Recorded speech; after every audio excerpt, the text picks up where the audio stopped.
ಪ್ರಿಯ ಆಸರೆ ಟಿ ವೀಕ್ಷಕರಿಗೆ ಯೇಸು ಕ್ರಿಸ್ತನ ಮಧುರ ನಾಮದಲ್ಲಿ ಸುವಾರ್ತಿಕ ಕಾರ್ಯಕ್ರಮಕ್ಕೆ ಸ್ವಾಗತ ಮಾಡ್ತಾ ಇದ್ದೇವೆ. ಪ್ರಿಯರೇ, ಈ ಸುವಾರ್ತಿಕ ಕಾರ್ಯಕ್ರಮವನ್ನು ಅನೇಕ ಸಮಯಗಳನ್ನು ಈ ಆಸರೆಯಲ್ಲಿ ನೋಡ್ತಾ ಇದ್ದೀರಿ. ಇದರಲ್ಲಿ ಬರುವಂಥದ್ದು ಸೇವಕರ ಬಗ್ಗೆ, ಸೇವಕರು ತಮ್ಮ ಸೇವೆ ಹೇಗೆ ಮಾಡ್ತಾ ಇದ್ದಾರೆ, ಸೇವೆಗೆ ಹೇಗೆ ಬಂದರು ಮತ್ತು ಸೇವೆ ಮೂಲಕ ಅವರಿಗೆ ಏನೆಲ್ಲ ಸಮಸ್ಯೆಗಳು, ತೊಂದರೆಗಳಿವೆ ಅಥವಾ ಸೇವೆಯ ಸಮಯದಲ್ಲಿ ಅವರಿಗೆ ಬರುವಂಥ ಕಷ್ಟಗಳು, ವೇದನೆಗಳು, ಹಿಂಸೆಗಳು, ಇದನ್ನು ತಿಳಿಸುವಂಥದ್ದೇ ಸುವಾರ್ತಿಕ ಕಾರ್ಯಕ್ರಮವಾಗಿದೆ. ಪ್ರಿಯರೇ, ಇವತ್ತು ನಾವು ಚಳ್ಳಕೆರೆ ಎಂಬ ಈ ಪಟ್ಟಣದಲ್ಲಿ ನಾವಿದ್ದೇವೆ.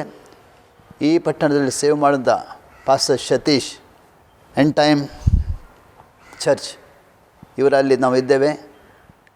ಆಸರೆ ಟಿ ವಿ ಪರವಾಗಿ ಹಾಗೂ ವೀಕ್ಷಕರ ಪರವಾಗಿ ನಾವು ಅವರನ್ನು ಈ ಕಾರ್ಯಕ್ರಮ ಸ್ವಾಗತ ಮಾಡ್ತೇವೆ. ಫಸ್ಟ್ ನಿಮಗೆ ಕಾರ್ಯಕ್ರಮ ಸ್ವಾಗತ. Thank you pastor. Thank you. First ಈ ಸುವಾರ್ತಿಕ ಕಾರ್ಯಕ್ರಮದ ನಮ್ಮ ಮಧ್ಯದಲ್ಲಿ ನಮಗೆ ತುಂಬ ಸಂತೋಷವಾಗಿದೆ. ನಮಗೂ ಭಾಳ ಸಂತೋಷ ಆಗ್ತಾ ಇದೆ. ನಮ್ಮ ಆಸರೆ ಟಿ ವೀಕ್ಷಕರು ಈ ಕಾರ್ಯಕ್ರಮವನ್ನು ನೋಡಿ ನಮಗೆ ತುಂಬ ಉತ್ತೇಜನ ಪಡಿಸ್ತಾ ಇದ್ದಾರೆ. ಅನೇಕರ ಸೇವಕರ ಜೀವನ ಬಂದರೆ ಆ ಸೇವೆಗೆ ಬಂದ ನಂತರ ಜೀವನ ಹೇಗಿತ್ತು, ಹೇಗೆ ಅವರು ಆಗಿದ್ದಾರೆ ಅಂದರೆ ಹೇಗೆ ಸೇವೆ ಮಾಡ್ತಾರೆ ಎಂಬ ತಿಳಿಸುವಂಥದ್ದು ನಮ್ಮ ಕಾರ್ಯಕ್ರಮವಾಗಿದೆ.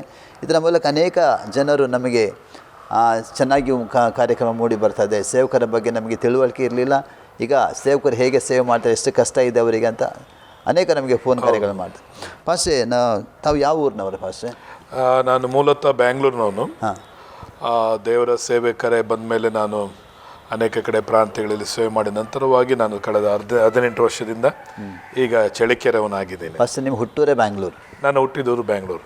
ಫಸ್ಟ್ ನಮ್ಮ ತಂದೆ ತಾಯಿಗೆ ಎಷ್ಟು ಜನ ಮಕ್ಕಳು? ಫಸ್ಟ್ ನಮ್ಮ ತಂದೆ ತಾಯಿಗೆ ಒಟ್ಟು ನಾವು 7 ಜನ ಅಣ್ಣ ತಮ್ಮರು, ಅಕ್ಕ ತಂಗಿಯರು. ಅದರಲ್ಲಿ 3 ಅಣ್ಣ ತಮ್ಮಂದರು ಮತ್ತು 4 ಜನ ಅಕ್ಕ ತಂಗಿಯರಿದ್ದೇವೆ ನಾವು. ನೀವೆಷ್ಟನೇವರ? ನಾನು ಅದರಲ್ಲಿ 4ನೇವನಾಗಿದ್ದೇನೆ. 4ನೇ. ಫಸ್ಟ್ ನೀವು ಬಾಲ್ಯ ಜೀವಿತ ಬ್ಯಾಂಗ್ಳೂರಿನಲ್ಲಿ ಕಳೆಯಿತು. ಹೌದು. ನಿಮ್ಮ ಕುಟುಂಬದ ಹಿನ್ನೆಲೆ ಹೇಳ್ಬೋದಾ ಫಸ್ಟ್ ಸ್ವಲ್ಪ? ನನ್ನ ಕುಟುಂಬದ ಹಿನ್ನೆಲೆ ನಾವು ಒಂದು ಹಿಂದೂ ಕುಟುಂಬಕ್ಕೆ ಸೇರಿದಂಥ ಒಂದು ಜನರಾಗಿದ್ವಿ. ಯೇಸು ಕ್ರಿಸ್ತನ ಹಾಗೆ ಮತ್ತು ಚರ್ಚು ಎಂಬಂಥ ವಿಷಯಗಳಲ್ಲಿ ನಮಗೆ ಯಾವುದೂ ಮಾಹಿತಿ ಇರಲಿಲ್ಲ, ಗೊತ್ತಿರಲಿಲ್ಲ. ಚರ್ಚ್ಗಳಿಗೂ ಸಹ ಒಂದು ಸರಿ ಇನ್ನೂ ಕಾಲಿಟ್ಟು ಹೋಗಿರಲಿಲ್ಲ. ನಾವು ಹೀಗೆ 7 ಜನ ಅಣ್ಣ ತಮ್ಮರು, ಅಕ್ಕ ತಂಗಿಯರಾದಂಥ ಸಮಯದಲ್ಲಿ ನಮ್ಮ ತಂದೆಯವರು ಮಿಲಿಟ್ರಿ ಒಂದು ಡಿಫೆನ್ಸ್ ಆಫೀಸಲ್ಲಿ ಕೆಲಸ ಮಾಡ್ತಿದ್ರು. ನಮ್ಮ ತಮ್ಮನಿಗೆ 7ನೇವನಿಗೆ ಒಂದು ಹುಟ್ಟಿದಾಗಿಂದಲೇ ಒಂದು ಫಿಟ್ಸ್ ಕಾಯಿಲೆ ಬಂತು. ಎಲ್ಲ ಕಡೆ ತೋರಿಸಿದ್ರು, ಅವನಿಗೆ ವಾಸಿ ಆಗಲಿಲ್ಲ. ಆ ಕಾಯಿಲೆ ಬಂದಾಗೆಲ್ಲ ನಮ್ಮ ತಾಯಿಯವರಿಗೆ ಬಹಳ ದುಃಖ ಆಗ್ತಿತ್ತು. ಸಣ್ಣ ಮಗುವಿಗೆ ಬಂದ ಮೇಲೆ, ದೊಡ್ಡವನಾದ ಮೇಲೆ ಎಷ್ಟು ಕಷ್ಟ ಆಗುತ್ತೆ ಅಂತೇಳಿ. ಆಗ ಡಾಕ್ಟ್ರ್ ಬಳಿಗೆ ಹೋದಾಗ ಡಾಕ್ಟ್ರ್ ಹೇಳಿದ್ರು, ಈ ಬಾಲ್ಯದಲ್ಲೇ ಸಣ್ಣ ವಯಸ್ಸಲ್ಲೇ ಮಗುವಿಗೆ ಬಂದಿರೋದ್ರಿಂದ ಕಾಯಿಲೆ ಎಲ್ಲೋದ್ರೂ ಅವನಿಗೆ ವಾಸಿ ಆಗಲ್ಲ, ದೊಡ್ಡವನಾದ್ರೂ ತನಕ ಈ ಕಾಯಿಲೆ ಇದ್ದೇ ಇರುತ್ತೆ ಅಂಥೇಳಿ ಆಗಿನ ದಿನದಲ್ಲಿ ಡಾಕ್ಟ್ರುಗಳು ಹೇಳಿದಾಗ ನಮ್ಮ ತಾಯಿಯವರ ಮನಸ್ಸು ಒಡೆದೋಯ್ತು. ಹೀಗೆ ದಿನಗಳು ಕಳೀತಿರ್ಬೇಕಾದ್ರೆ ಅವರು ತಮ್ಮ ಸ್ನೇಹಿತರ ಜೊತೆಗೆ ಸೇರಿ ಒಂದು ಮನೆ ಪಕ್ಕದಲ್ಲೇ ಒಂದು ಫಿಲಮ್ ಟ್ಯಾಕೀಸ್ ಇತ್ತು. ಆ ಫಿಲಮ್ ಟ್ಯಾಕೀಸಿಗೆ ಅವರು ಹೋಗ್ತಿರುವಾಗ ಒಂದು ಚರ್ಚಿನಲ್ಲಿ ಹಾಡಾಡುವಂಥ ಶಬ್ದ ಮತ್ತು ಅಲ್ಲಿ ದೇವರನ್ನ ಆರಾಧಿಸುವಂಥ ಶಬ್ದವನ್ನು ಕೇಳಿದ್ದಾರೆ. ಅದೊಂದು ಬಲವುಳ್ಳವಾದಾಗಿ ಶಕ್ತಿಯಿಂದ ದೇವರನ್ನ ಆರಾಧನೆ ಮಾಡ್ತಿದ್ರು. ಆಗ ಪಕ್ಕ ನಮ್ಮ ತಾಯಿ ಜೊತೆ ಹೋಗದೆ ಫ್ರೆಂಡ್ಸನ್ನು ಕೇಳಿದರೆ ಇಲ್ಲಿ ಏನು ನಡೀತಾ ಇದೆ, ಇಷ್ಟು ಶಬ್ದ ಆಗಿದೆ. ಅವ್ರು ಹೇಳಿದ್ದಾರೆ, ಇಲ್ಲಿ ಪ್ರೇಯರ್ ನಡೆಯುತ್ತೆ, ಪ್ರಾರ್ಥನೆ ಮಾಡ್ತಾರೆ. ಇಷ್ಟು ಜೋರಾಗಿ ಪ್ರಾರ್ಥನೆ ಮಾಡ್ತಾರಲ್ಲ, ಅಕ್ಕಪಕ್ಕದವರಿಗೆ ತೊಂದರೆ ಆಗಲ್ವಾ? ಇಲ್ಲ ಅಕ್ಕ, ಆಗ ಅನ್ಬೇಡ್ರಿ, ಅಲ್ಲಿ ಹೋದರೆ ಕಾಯಿಲೆಗಳು ವಾಸಿ ಆಗುತ್ತೆ, ದೆವ್ವಗಳು ಬಿಟ್ಟು ಹೋಗ್ತದೆ, ರೋಗಗಳು ವಾಸಿ ಆಗುತ್ತೆ. ದೇವರು ಎಷ್ಟೆಷ್ಟು ಒಳ್ಳೆ ಕಾರ್ಯಗಳು ಮಾಡಿದ್ದಾರೆ. ನನಗೂ ದೆವ್ವ ಹಿಡಿದಿತ್ತು, ನಾನು ಸಹ ಹೋಗಿ ನನಗೆ ಚೆನ್ನಾಗಾಯಿತು ಅಂತ ಹೇಳಿದ್ರು. ಅವರು ಹೋಗುವಾಗ ಅವ್ರ ಮನಸ್ಸಲ್ಲಿ ಆಗಿದೆ, ನನ್ನ ಮಗನಿಗೆ ಈ ಥರ ಕಾಯಿಲೆ ಇದೆ, ಹೋದರೆ ಚೆನ್ನಾಗಾಗ್ಬೋದಾ? ಇನ್ನೊಂದು ಮನಸ್ಸು ಹೇಳ್ತಾ ಇದೆ, ನಮ್ಮ ದೇವರೇ ಕಾಪಾಡಿಲ್ಲ, ಈ ದೇವರೇನು ಕಾಪಾಡ್ತಾನೆ ಎಂಬುದಾಗಿ. ಆಯಿತು ಅಂತ ಹೋಗಿ ಅವರು ಸಿನಿಮಾದಲ್ಲಿ ಕೂತು ಸಿನಿಮಾ ನೋಡ್ತಿರುವಾಗ ಅವರ ಮನಸ್ಸೆಲ್ಲ ಹೊರಗಡೆ ಹೋಗು. ಯಾವುದು ಸಿನಿಮಾ ಥಿಯೇಟರ್ಗೆ ಹೋಗಿ ಸಿನಿಮಾ ನೋಡ್ತಿದ್ರು? ಸಿನಿಮಾ ನೋಡ್ತಿದ್ದಾರೆ. ನೋಡ್ತಿರುವಾಗ ಅವ್ರ ಮನಸ್ಸು ಏನಾಗಿದೆ, ಹೊರಗಡೆ ಹೋಗ್ಬೇಕು ಅಂತ ಆಗಿದೆ. ಅವ್ರು ಹೇಳಿದ್ರಲ್ಲ, ಅಲ್ಲಿ ಹೋದರೆ ದೆವ್ವ ಹೋಗುತ್ತೆ, ಕಾಯಿಲೆ ವಾಸಿ ಆಗುತ್ತೆ, ಅದ್ಭುತಗಳಾಗುತ್ತೆ ಅಂತ. ನನ್ನ ಮಗನಿಗೆ ಆಗ್ಬೋದಾ? ಆ ಒಂದು ಯೋಚನೆ ಅವರಲ್ಲಿ ಬಂದು ಸಿನಿಮಾ ನೋಡೋಕ್ಕಾಗ್ತಿಲ್ಲ. ಅವ್ರು ಹೇಳಿದ್ರು ಜೊತೆ ಇದ್ದವ್ರಿಗೆಲ್ಲ ನಾನು ಮನೆಗೆ ಹೋಗ್ತೀನಿ ಅಂತೇಳಿ ಅವ್ರು ಅರಿಯದಂತೆ ಮನೆಗೆ ಹೋಗ್ಬೇಕಂತ ಹೋದವರು ಪ್ರೇಯರ್ ನಡೀತಿದ್ದಂಥ ಜಾಗದಲ್ಲಿ ಹೊರಗಡೆ ಸ್ಟೆಪ್ ಮೇಲೆ ಕೂತ್ಕೊಂಡು ಏನು ಪ್ರೇಯರ್ ನಡೀತಾ ಇದೆ ಅಂತ ಕೇಳಿದ್ದಾರೆ. ಏನು ಅರ್ಥ ಆಗಿಲ್ಲ ಅವರಿಗೆ ಒಳಗಡೆ ಏನು ನಡೀತಿದೆ ಅಂತ. ಬಟ್ ಅವ್ರ ಮೈಂಡಲ್ಲ ಏನು, ನನ್ನ ಮಗನಿಗೆ ಒಳ್ಳೇದಾಗಬೇಕು ಅಂತೇಳಿ ಅಲ್ಲಿ ಪ್ರಾರ್ಥನೆ ಆದ ನಂತರ ಅಲ್ಲಿ ಪಾಸ್ಟ್ರು ಒಳಗಡೆ ಇದ್ದಂಥ ಅವರು ಒಳಗಡೆ ಕರೆದು ಏನಕ್ಕೆ ಬಂದಿದ್ದೀರಿ ಅಂತೇಳಿ, ಈ ಥರ ನನ್ನ ಮಗನಿಗೆ ಕಾಯಿಲೆ ಇದೆ, ಇಲ್ಲಿ ಪ್ರಾರ್ಥನೆ ಮಾಡಿದ್ರೆ ಚೆನ್ನಾಗಾಗುತ್ತೆ ಅಂತ ಯಾರೋ ಹೇಳಿದ್ರು, ಬಂದಿದ್ದೀವಿ. ಅಂತ. ಅವಾಗ ಅವರು ಯೇಸು ಕ್ರಿಸ್ತನ ಬಗ್ಗೆ ಹೇಳಿದರೆ, ಯೇಸು ಕ್ರಿಸ್ತನ ಈ ಲೋಕದಲ್ಲಿ ಬರೀ ಕಾಯಿಲೆಗಳನ್ನು ಮಾಸಿ ಮಾಡುವಂಥ ಮಾತ್ರವಲ್ಲ, ಆತನು ಎಲ್ಲರ ಪಾಪಗಳನ್ನು ನಿವಾರಣೆ ಮಾಡೋಕ್ಕೆ ಬಂದಿದ್ದಾನೆ. ಆತನ ಮತವನ್ನು ಧರ್ಮವನ್ನು ಬದಲಾಯಿಸಲಿಕ್ಕೆ ಬರಲಿಲ್ಲ, ಆತನ ಮಾನವನ ಜೀವನವನ್ನು ಬದಲಾಯಿಸಲಿಕ್ಕೆ ಬಂದಿದ್ದಾನೆ. ಕಷ್ಟಪಟ್ಟು ಹೊರ ಹೊತ್ತುವರೆ ನೀವೆಲ್ಲರೂ ನನ್ನ ಬಳಿಗೆ ಬನ್ನಿ, ನಾನು ನಿಮಗೆ ವಿಶ್ರಾಂತಿಯನ್ನು ಕೊಡ್ತೀನಿ ಅಂತೇಳಿ ಯೇಸು ವಾಗ್ದಾನ ಮಾಡಿದ್ದಾರೆ ಅಂತ ಹೇಳಿದಾಗ ನಮ್ಮ ತಾಯಿಯವರಿಗೆ ಅದು ಹೇಳಿದೆಲ್ಲ ಅರ್ಥ ಆಗಲಿಲ್ಲ. ಅವ್ರ ಮನಸ್ಸಲ್ಲಿದ್ದೇನು, ನನ್ನ ಮಗನಿಗೆ ವಾಸಿ ಆಗಬೇಕು ಅಷ್ಟೇ. ಆಗ ಆ ಪಾಸ್ಟ್ರವರು ತಲೆ ಮೇಲೆ ಕೈ ಇಟ್ಟು ಮಗುವಿಗೆ ಪ್ರಾರ್ಥನೆ ಮಾಡಿದ್ದಾರೆ. ಅವರು ಪ್ರಾರ್ಥಿಸುವಾಗ ಅವರ ಬಾಯಲ್ಲಿ ಹೇಳಿದ್ದಾರೆ, ದೇವರೇ ಈ ಮಗುವನ್ನ ಎತ್ಕೊಂಡು ದಾರಿಯಲ್ಲಿ ಹೋಗುವಾಗಲೇ ಇವ್ರಿಗೊಂದು ಅದ್ಭುತ ಆಗಬೇಕು ಅಂತೇಳಿ ನಮ್ಮ ತಾಯಿಯವರ ಬಾಯಲ್ಲಿ ಆ ಮಾತನ್ನು ಕೇಳಿದರೆ, ಕಿವಿಯಲ್ಲಿ ಕೇಳಿದ್ದಾರೆ. ಅದೇ ಥರ ಅವರು ದಾರಿಯಲ್ಲಿ ಬರುವಾಗ ಅವ್ರ ಮಗುಗೆ ಜ್ವರ ಇದ್ದಿದ್ದು ಮುಟ್ಟು ನೋಡಿದರೆ ಜ್ವರ ಕಡಿಮೆ ಆಗಿದೆ. ಮನೆಗೆ ಬಂದು ನೋಡಿದ್ರು, ಆವತ್ತು ಇಡೀ ದಿನ ಕಾಯಿಲೆ ಜ್ವರ ಬರಲಿಲ್ಲ. ಮತ್ತು ನೆಕ್ಸ್ಟ್ ವೀಕಲ್ಲಿ ಚರ್ಚಿಗೆ ಬರೋಕ್ಕೆ ಕೇಳಿದ್ರು. ಆ ವೀಕ್ ಫುಲ್ ಅವನಿಗೆ ಫಿಟ್ಸ್ ಕಾಯಿಲೆ ಬರಲೇ ಇಲ್ಲ. ಆಗ ಅವರಿಗೆ ಭಾಳ ಆಶ್ಚರ್ಯ ಆಯಿತು. ದಿನ ಅಬ್ಸರ್ವ್ ಮಾಡ್ತಿದ್ರು, ಬರುತ್ತಾ, ಇವತ್ತು ಬರುತ್ತಾ, ಈಗ ಬರುತ್ತಾ, ಆಗ ಬರುತ್ತಾ ಅಂತೇಳಿ ಬರಲೇ ಇಲ್ಲ. ಆ ನಂತರ ಅವರು ನೆಕ್ಸ್ಟ್ ವೀಕ್ ಚರ್ಚಿಗೆ ಹೋಗುವಾಗ ನಮ್ಮ ತಂದೆಯವರು ಅವ್ರ ಜೊತೆಗೆ ಹೋಗಲಿಕ್ಕೆ ಕೇಳಿದ್ರು, ಎಲ್ಲಿ ಹೋಗ್ತಾ ಇದೆಯಾ? ಆಗ ನಮ್ಮ ತಾಯಿಯವರು, ನಾನು ಚರ್ಚಿಗೆ ಹೋಗ್ತಾ ಇದ್ದೆ. ನಮ್ಮ ತಂದೆ ಒಬ್ಬ ಏತಿಸ್ಟ್ ಆಗಿದ್ದ, ಅಂದರೆ ನಾಸ್ತಿಕನಾಗಿ ದೇವರನ್ನು ನಂಬದಂಥ ಒಂದು ವ್ಯಕ್ತಿಯಾಗಿದ್ದರು. ಆಗ ನಾನು ಚರ್ಚಿಗೆ ಬರ್ತೀನಿ ಅಂತ ಹೇಳಿದ್ರೆ ಬನ್ನಿರಿ ಅಂತೇಳಿ ಅವರು ಚರ್ಚಿಗೆ ಹೋದ್ರು. ಚರ್ಚಿಗೆ ಹೋಗಿ ಅಲ್ಲಿ ಏನು ಹೇಳ್ತಾರೆ, ಏನು ಮಾಡ್ತಾರೆ ಗೊತ್ತಿಲ್ಲ, ಬಟ್ ಇವರಿಗೆ ಭಾಳ ಸಂತೋಷ, ನನ್ನ ಮಗನಿಗೆ ಚೆನ್ನಾಗಾಯ್ತಲ್ಲ ಎಂಬುದಾಗಿ. ಆಮೇಲೆ ವಿಶ್ವಾಸದಲ್ಲಿ ಅವರಿಬ್ಬರು ಯೇಸುನ ನಂಬಲಿಕ್ಕೆ ಪ್ರಾರಂಭಿಸಿದ್ರು. ಅಂದರೆ ಪಾಸ್ಟೇ ನಿಮ್ಮ ತಂದೆ ಅದಕ್ಕೆ ಮುಂಚೆ ಯಾವುದೇ ಮನೆಯಲ್ಲಿ ನಮ್ಮ ತಾಯಿ ಬಂದು ಅದಕ್ಕೆ ಆಪೋಸಿಟ್ ಏನಂದರೆ ಭಾಳ ಡಿವೋಟೆಡ್ ಆಗಿದ್ರು, ಭಾಳ ಭಕ್ತಿವಂತಳಾಗಿದ್ರು. ನಮ್ಮನ್ನು ಸಹ ಅದೇ ರೀತಿಯಲ್ಲಿ ಬೆಳೆಸ್ತಾ ಇದ್ರು. ಫಸ್ಟ್ ಈಗ ನಿಮ್ಮ ತಾಯಿ ಇಷ್ಟು ಭಕ್ತಿ ಉಳ್ಳವರ ತಾಯಿ ಚರ್ಚಿಗೆ ಹೋಗ್ಲಿಕ್ಕೆ ಪ್ರಾರಂಭ ಮಾಡಿದಾಗ ನಿಮ್ಮ ಕುಟುಂಬ ಬಂಧು ಬಾಂಧವರಿಗೆ ಗೊತ್ತಾಗಲಿಲ್ಲ ಪಾಸ್ಟೇ? ಎಲ್ಲರಿಗೂ ಗೊತ್ತಾಯಿತು. ನಾವು ಸಹ ನಮ್ಮ ತಾಯಿಗೆ ಅಪೋಸಿಷನ್ ಮಾಡಿದ್ವಿ. ಯಾಕೆ ಹೋಗ್ತಾ ಇದ್ದೀರಿ ಚರ್ಚಿಗೆ? ಹೋಗೋಂಥ ವಿಷಯ ಏನಿದೆ? ನಮ್ಮ ಜಾತಿ ಏನು, ನಮ್ಮ ಕುಲ ಏನು, ನಮ್ಮ ಫ್ರೆಂಡ್ಶಿಪ್ ಏನು, ನಮ್ಮ ರಿಲೇಷನ್ಸ್ ಎಲ್ಲ ಏನು ಅನ್ಬೋದು? ಹೋಗೋದು ಬೇಡ. ಇಲ್ಲ, ನನ್ನ ಮಗನಿಗೆ ದೇವರು ಒಳ್ಳೇದು ಮಾಡಿದ್ದಾರೆ, ನಿಮ್ಮ ತಮ್ಮನಿಗೆ ಕಾಯಿಲೆ ವಾಸಿಯಾಗಿದೆ, ಎಷ್ಟೋ ದೇವ್ರ ಹತ್ರ ಹೋದ್ರೆ ನನಗೆ ಒಳ್ಳೇದಾಗಲಿಲ್ಲ.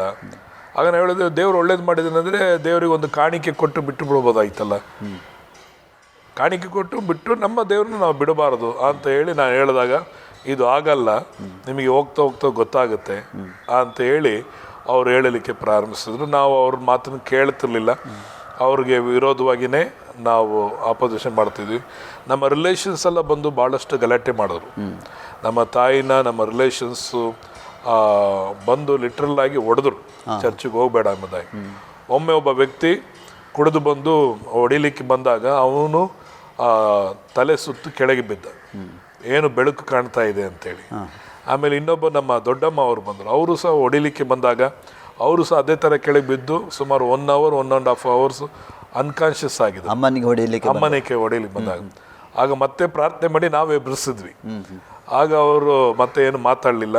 ಆಮೇಲೆ ನಮ್ಮ ರಿಲೇಷನ್ಸ್ ಎಲ್ಲ ನಮ್ಮನ್ನು ಬಂದು ಬಹಳ ಟೀಕೆ ಮಾಡಲಿಕ್ಕೆ ಪ್ರಾರಂಭಿಸಿದ್ರು. ಜಾತಿ ಬಿಟ್ಟು ಜಾತಿ ಸೇರಿದಿರಿ, ಏನೋ ನಿಮಗೆ ಗೋಧಿ ಕೊಡ್ತಿದ್ದಾರೆ, ಇಲ್ಲ ಹಾಲು ಕೊಡ್ತಾ ಇದ್ದಾರೆ, ದುಡ್ಡು ಕೊಡ್ತಾ ಇದ್ದಾರೆ, ಯಾಕೆ ನೀವು ಹೋಗ್ತಾ ಇದ್ದೀರಿ ಅಂತೇಳಿ. ಆ ನಂತರವಾಗಿ ಭಾಳಷ್ಟು ನಮಗೆ ಉಪದ್ರವಗಳು ನಮ್ಮ ರಿಲೇಷನ್ಸ್ ಮೂಲಕವಾಗಿ ಬಂತು. ಆಮೇಲೆ ಈಗ ಇರಬೇಕು ಕೆಲವೊಂದು ಯೇಸು ಸ್ವಾಮಿ ನಂಬಿ ಸುಮಾರು ವರ್ಷಗಳಲ್ಲೇ ನಮ್ಮ ತಂದೆಯವರು ಇದ್ದಕ್ಕಿದ್ದಾಗಿ ತೀರ್ಕೊಂಡ್ರು. ಅಂದರೆ ಅಮ್ಮ ಪರಿಪೂರ್ಣವಾಗಿ ನಂಬಿದ್ರು, ಆ ತಂದೆಯನ್ನು ಪರಿಪೂರ್ಣ ನಂಬಿದ್ರು, ಇಬ್ಬರು ನಂಬಿದ್ರು. ಅಂದರೆ ಅವರು ಯೇಸು ಸ್ವಾಮಿನ ರಕ್ಷಣೆ ಹೊಂದಿದ್ರು. ರಕ್ಷಣೆ ಇಬ್ಬರು ದೀಕ್ಷಾಸ್ನಾನ ತಗೊಂಡು ದೇಶವನ್ನು ಸ್ವೀಕರಿಸ್ಕೊಂಡ್ರು, ಸುವಾರ್ತೆ ಸಾರಲಿಕ್ಕೆ ಪ್ರಾರಂಭಿಸಿದ್ರು. ಅವರು ಪ್ರಾರ್ಥನೆ ಮಾಡುವಂಥ ತಾಯಿಯಾಗಿ ಮಾರ್ಪಟ್ಟರು. ಅವರು ನಮ್ಮ ತಂದೆಯವರು ತೀರ್ಕೊಂಡ್ರು. ಮತ್ತು ನಮ್ಮ ಜೀವಿತದಲ್ಲಿ ಅದಕ್ಕಿಂತ ಮುಂಚಿತ ನಾವು ದೇವ್ರಿಗೆ ವಿರುದ್ಧವಾಗಿ ನಡ್ಕೊಳ್ತಿದ್ವಿ. ನಾನು ನಮ್ಮ ಅಣ್ಣ ಚರ್ಚಿಗೆ ಹೋಗ್ತಿರ್ಲಿಲ್ಲ, ಸರಿಯಾಗಿ ನಂಬಿಕೆ ಇಲ್ಲ. ಆದರೆ ನೀವು ಅಮ್ಮ ನೀವು ಕೂಡ ಹೋಗ್ಲಿಕ್ಕೆ ಪ್ರಾರಂಭ ಮಾಡಿದ್ರಿ, ಜೊತೆಗೆ ಹೋಗ್ತಿದ್ವಿ. ಆದರೆ ನಮ್ಮ ನಂಬಿಕೆ ಬಂದು ಯೇಸು ಮೇಲೆ ಇರಲಿಲ್ಲ. ಲೋಕರೂಢಿಯಾಗಿ ಫ್ರೆಂಡ್ಸು ಹಾಗೆ ಅಂತೇಳಿ ನನ್ನ ಶಾಲೆಯ ದಿನಗಳಲ್ಲಿ SLC 8th 9th ಓದುವಂಥ ಸಮಯಗಳಲ್ಲೇ ನೀವು ಅದು ಹೇಳಿದ್ರಿ. ನಿಮ್ಮ ಶಾಲಾ ಜೀವಿತ ಹೇಗಿತ್ತು ಬಸ್ಸೆ? ಶಾಲಾ ಜೀವಿತ ಬಂದು ನಾನು ಒಂದು 8th standard ಹೋಗುವಾಗಲೇ ಕುಡಿಲಿಕ್ಕೆ ಕಲಿತೆ, ಫ್ರೆಂಡ್ಸ್ ಜೊತೆ ಸೇರಿ. ಆಮೇಲೆ ಗಾಂಜಾ ತಗೊಳ್ಳೋಕ್ಕೆ ಸ್ಟಾರ್ಟ್ ಮಾಡಿದ್ವಿ. ಶಾಲೆಗೆ ಸರಿಯಾಗಿ ಹೋಗ್ತಿರ್ಲಿಲ್ಲ, ವಿದ್ಯಾಭ್ಯಾಸದ ಕಡೆ ಗಮನ ಕೊಡ್ತಿರ್ಲಿಲ್ಲ. ಆನಂತರವಾಗಿ ರೌಡಿಸಮ್ ಜೊತೆ ಸೇರೋದು, ಗಲಾಟೆಗಳು ಮಾಡೋದು, ಈ ರೀತಿಯಾಗಿ ನನ್ನ ಜೀವನ ಇತ್ತು. ಸ್ಮೋಕಿಂಗ್ ಮಾಡೋದು, ಈ ಅಭ್ಯಾಸಗಳೆಲ್ಲ ಕಲ್ತ್ಕೊಂಡೆ ಫ್ರೆಂಡ್ಸ್ಗಳ ಜೊತೆ. ಆಮೇಲೆ ನಾನು ಬಿಡಬೇಕಂತ ಹೋದ್ರೆ ಬಿಡೋಕ್ಕಾಗ್ತಿರ್ಲಿಲ್ಲ. ಈ ರೀತಿಯಾಗಿ ನನ್ನ ಜೀವನದಲ್ಲಿ ಇರಬೇಕಾದ್ರೆ ಯೇಸು ಸ್ವಾಮಿ ಬಗ್ಗೆ ನನಗೆ ತಿಳಿಯಿತು. ಮತ್ತು ಪಾಸ್ಟರ್ಸ್ಗಳು ಬಂದು ನನಗೆ ಹೇಳೋರು, ಈ ಥರ ಯೇಸು ಸ್ವಾಮಿ ನಂಬಿದ್ದಾನೆ ನಿಮ್ಮ ತಾಯಿ ತಂದೆ, ನೀನು ಯಾಕೆ ಚರ್ಚಿಗೆ ಬರೋಲ್ಲ, ನೀನು ನಂಬು ನಿನ್ನ ಜೀವಿತ. ಆಗ ನಾನು ಅವ್ರ ಹತ್ರ ಪ್ರಶ್ನೆ ಮಾಡಿದ್ದು, ಒಂದು ದಿನ ನನ್ನ ಜೀವಿತದಲ್ಲಿ ನಾನು ಒಳ್ಳೆನಾಗಬೇಕಂತ ನನಗೆ ಮನಸ್ಸಿದೆ, ಆದರೆ ನನ್ನಿಂದ ಒಳ್ಳೆನಾಗಕ್ಕಾಗ್ತಾ ಇಲ್ಲ, ಏನು ಮಾಡಬೇಕಂತ ಗೊತ್ತಾಗ್ತಿಲ್ಲ ಎಂಬುದಾಗಿ. ಆಗ ನನ್ನ ಪಾಸ್ಟರ್ ಅವ್ರು ಹೇಳಿದಂಥ ಒಂದು ಮಾತು, ಯೇಸುನ ನೀನು ಹೃದಯದಲ್ಲಿ ಸ್ವೀಕಾರ ಮಾಡ್ಕೊ, ಆಗ ನಿನ್ನ ಒಳಗಿರುವಂಥ ಪಾಪ ತಾನಾಗಿ ನಿನ್ನನ್ನು ಬಿಟ್ಟು ಹೋಗುತ್ತೆ. ನೀನು ಪಾಪ ಬಿಡಬೇಕಾಗಿಲ್ಲ, ಪಾಪ ನಿನ್ನನ್ನು ಬಿಡುತ್ತೆ ಅಂದ್ರೆ. ಹೌದಾ, ಭಾಳ ಸುಲಭ ಆಯ್ತಲ್ಲ ಇದು ಅಂತೇಳಿ ಯೇಸುನ ಸ್ವೀಕಾರ ಮಾಡಿದೆ. ಅವತ್ತು ದೇವ್ರು ನನ್ನ ಜೀವಿತದಲ್ಲಿ ಪಾಪದಿಂದ ಬಿಡುಗಡೆ ಮಾಡಿದ. ಮತ್ತು ಆ ದಿನದಲ್ಲಿ ದೇವ್ರು ನನ್ನನ್ನು ಪವಿತ್ರಾತ್ಮನ ಅಭಿಷೇಕದಿಂದ ತುಂಬಿಸಿದ. ಅನ್ಯ ಭಾಷೆಗಳೊಂದಿಗೆ ದೇವರು ನನ್ನನ್ನು ತುಂಬಿಸಿದ. ಹೀಗೆ ನನ್ನ ಅಭಿಷೇಕ ಹೊಂದಿಕೊಂಡು ಶಾಲೆ ದಿನಗಳಾದ ನಂತರವಾಗಿ ನಾನು ಕೆಲಸಕ್ಕೆ ಹೋಗಲಿಕ್ಕೆ ಪ್ರಾರಂಭಿಸಿದೆ. ಪಾಸ್ಟರ್, ಸಾಧಾರಣ ಎಷ್ಟನೇ ವಯಸ್ಸಿನಲ್ಲಿ ನಿಮ್ಮ ಯೇಸು ಸ್ವಾಮಿ ನಿಮ್ಮ ಸ್ವಂತ ರಕ್ಷಕ ಅಂಗೀಕಾರ ಮಾಡಿದ್ರಿ? ನಾನು ಒಂದು 19ನೇ ವಯಸ್ಸಿನಲ್ಲಿ ಯೇಸುನ ಸ್ವಂತ ರಕ್ಷಕನಾಗಿ ಸ್ವೀಕಾರ ಮಾಡ್ಕೊಂಡೆ. ಅದರ ಮುಂಚೆ ನಿಮ್ಮ ತಂದೆ ತಾಯಿ ಇಬ್ಬರು ರಕ್ಷಣೆ ಹೊಂದಿದ್ರು. ಅವ್ರ ಮುಂಚೆ ಪಾಸ್ಟರ್, ನಿಮ್ಮ ಅಣ್ಣಂದಿರು ಚಿಕ್ಕವರು ಏನಾಯ್ತು ಪಾಸ್ಟರ್? ಅವರು ಸಹ ಎಲ್ಲರೂ ಯೇಸು ಸ್ವಾಮಿನ ರಕ್ಷಕನಾಗಿ ಸ್ವೀಕರಿಸಿಕೊಂಡು ಎಲ್ಲರೂ ಯೇಸು ಸ್ವಾಮಿಗಾಗಿ ತಮ್ಮ ಜೀವಿತವನ್ನು ಒಪ್ಪಿಸ್ಕೊಟ್ರು. ಅವರು ಯೇಸು ಸ್ವಾಮಿಗಾಗಿ ಭಾಳ ಡಿವೋಟೆಡ್ ಆಗಿ ಬೆಳೀಲಿಕ್ಕೆ ಪ್ರಾರಂಭ ಮಾಡಿದ್ರು. ಪ್ರತಿನಿತ್ಯ ಚರ್ಚಿನ ಕಾರ್ಯಗಳಲ್ಲಿ, ಕೆಲಸ ಕಾರ್ಯಗಳಲ್ಲಿ ಭಾಗವಹಿಸೋದು, ಪಾಸ್ಟ್ರಿಗೆ ಸಹಾಯಕರಾಗಿರುವಂಥದ್ದು, ಈ ಕೆಲಸಗಳನ್ನು ಅವರು ಮಾಡ್ತಾ ಬರ್ತಿದ್ರು. ಪಾಸ್ಟರ್, ಈಗ ನಿಮ್ಮನ್ನು ವಿರೋಧಿಸಿದ ನಿಮ್ಮ ಬಂಧು ಬಳಗದವರು ನಿಮ್ಮ ಈ ಎಲ್ಲ ಪರಿಪೂರ್ಣ ರಕ್ಷಣೆ ಹೊಂದಿ ನಿಮ್ಮ ಸಾಕ್ಷಿಯನ್ನು ನೋಡಿ ಮತ್ತೆ ಏನು ಹೇಳ್ತಿದ್ರು ಪಾಸ್ಟರ್? ಈಗ ಅವರಿಗೆ ಭಾಳ ಆಶ್ಚರ್ಯ ಆಗ್ತದೆ. ಒಂದು ದಿನ ಇವರು ನೆನೆಸಿದ್ರೆ ಏನಂದರೆ, ಯೇಸುನ ನಂಬಿ ಹೋಗಿದ್ದಾರೆ, ಇವರು ಒಂದು ದಿನ ಎಲ್ಲರೂ ಕೈ ಬಿಡ್ತಾರೆ, ಆವತ್ತು ಇವರು ನಮ್ಮ ಹತ್ರ ಭಿಕ್ಷೆ ಬೇಡಕ್ಕೆ ಬರ್ತಾರೆ, ಇವರಿಗೆ ಒಂದು ಕಾಸು ಯಾರು ಕೊಡಲ್ಲ, ಆ ಕಷ್ಟ ಕಾಲ ಬಂದಾಗ ನಾವು ನಿಮಗೆ ಉತ್ತರ ಕೊಡ್ತೀವಿ, ಇವತ್ತು ನಿಮಗೇನು ಮಾತಾಡಲ್ಲ, ಒಂದಿನ ನಮ್ಮ ಹತ್ರ ಬೇಡ್ಕೊಂಡು ನೀವು ಬರ್ತೀರಾ ಅಂತ ಹೇಳಿದ್ರು. ಆಗ ನಾವು ಹೇಳಿದ್ವಿ, ನಾವು ಬೇಡ್ಕೊಂಡು ದೇವ್ರು ನಮ್ಮನ್ನು ಬಿಟ್ಟರು ನಿಮ್ಮ ಹತ್ರ ನಾವು ಬರಲ್ಲ, ದೇವ್ರು ನಮ್ಮನ್ನು ಕೈ ಬಿಡಲ್ಲ ಆ ರೀತಿಯಾಗಿ. ಮುಂದೆ ಇವತ್ತು ದೇವರು ಅದೇ ರೀತಿಯಾಗಿ ಅವರ ಮಧ್ಯದಲ್ಲಿ ನಮ್ಮನ್ನೆಲ್ಲರನ್ನು ದೇವರು ಉದ್ಧಾರ ಮಾಡಿದ್ದಾನೆ, ಆಶೀರ್ವಾದ ಮಾಡಿದ್ದಾನೆ. ಇವತ್ತು ನಮ್ಮನ್ನು ನೋಡುವಾಗ ಅವ್ರು ಹೇಳ್ತಾರೆ, 2 ಕೈಗಳೆತ್ತು ಮುಗಿತಾರೆ, ನಿಮ್ಮ ದೇವರು ನಿಜವಾದಂಥ ದೇವರು. ನೀವು ಎಷ್ಟೋ ಮನೆಗಳಿಗೆ ಹೋಗಿ ಎಷ್ಟೋ ಮನೆಗಳಲ್ಲಿ ಕಾಲಿಟ್ಟು ಪ್ರಾರ್ಥನೆ ಮಾಡಿದ್ರೆ ಎಷ್ಟೋ ಮನೆಗೆ ಒಳ್ಳೇದಾಗುತ್ತಲ್ಲ, ಯಾಕೆ ನೀವು ನಮ್ಮ ಮನೆಗಳಿಗೆ ಬಂದು ನಿಮ್ಮ ಕಾಲಿಟ್ಟು ಪ್ರಾರ್ಥನೆ ಮಾಡಬಾರ್ದು? ನಮ್ಮ ಮಕ್ಕಳಿಗೆ ಬಂದು ನೀವು ಬುದ್ಧಿ ಹೇಳ್ರಿ, ಅವ್ರು ಬದಲಾವಬೇಕು. ಈಗ ಹೇಗಾಗಿದೆ ಅಂದರೆ, ಅವ್ರ ಮಕ್ಕಳಿಗೆ ನಾವು ಹೇಳಬೇಕು ಮತ್ತು ಅವರು ಸಹ ನಮ್ಮ ಮಾರ್ಗದಲ್ಲಿ ಬರಬೇಕು ಅಂತ ರೀತಿಯಲ್ಲಿ ರೋಡಲ್ಲಿ ಸಿಕ್ಕರು, ಈವನ್ ರೋಡಲ್ಲಿ ಸಿಕ್ಕರು ಅವ್ರು ಏನು ಮಾಡ್ತಾರೆ ಅಂದರೆ, ನಿಮ್ಮ ಕೈಗಳನ್ನು ನಮ್ಮ ತಲೆ ಮೇಲೆ ಇಡ್ರಿ, ಬ್ಲೆಸ್ ಮಾಡಿರಿ, ನಮಗೆ ನಮ್ಮ ಮಕ್ಕಳ ಮೇಲೆ ಇಡ್ರಿ ಅಂತ ಹೇಳ್ತಾರೆ. ಬಟ್ ಇವತ್ತು ನಮಗೆ ಹೋಗೋಕ್ಕೆ ಟೈಮ್ ಇಲ್ಲ, ಸೇವೆಗಳ ನಿಮಿತ್ತವಾಗಿ ಸೇವೆಯಲ್ಲಿ ನಾವು ಇದ್ದೀವಿ. ಫಸ್ಟ್ ಈಗ ನೀವು ಬಾಲ್ಯದ ಜೀವಿತಕ್ಕೆ ನಿಮ್ಮ ಹೇಳಿದ್ರಿ, ನಿಮ್ಮ ರಕ್ಷಣೆ ಹೊಂದಿದ್ರಿ. ರಕ್ಷಣೆ ಹೊಂದಿದ ನಂತರ ನೀವು ಸಭಾಪಾಲಕರು ಸೇವೆಯಲ್ಲಿದ್ದಿರಿ, ಸೇವೆಗೆ ಹೋಗ್ತಿದ್ರಿ. ಇದರ ಮಧ್ಯದಲ್ಲಿ ನಿಮಗೆ ಹೇಗೆ ದೇವರ ಕರೆ ಹೇಗೆ ಬಂತು ಪಾಸ್ಟರ್? ನಾನು ಆ ಸಮಯದಲ್ಲಿ ರಕ್ಷಣೆ ಹೊಂದಿದ ಸಮಯದಲ್ಲಿ ನಾನು ಕೆಲಸಕ್ಕೆ ಹೋಗ್ತಿದ್ದೆ.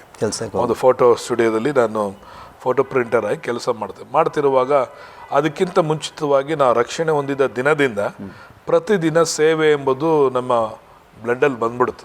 ಪ್ರತಿದಿನ ಸುವಾರ್ತೆ ಹೇಳದಿದ್ದರೆ ನಮಗೆ ನೆಮ್ಮದಿ ಆಗ್ತಿರ್ಲಿಲ್ಲ.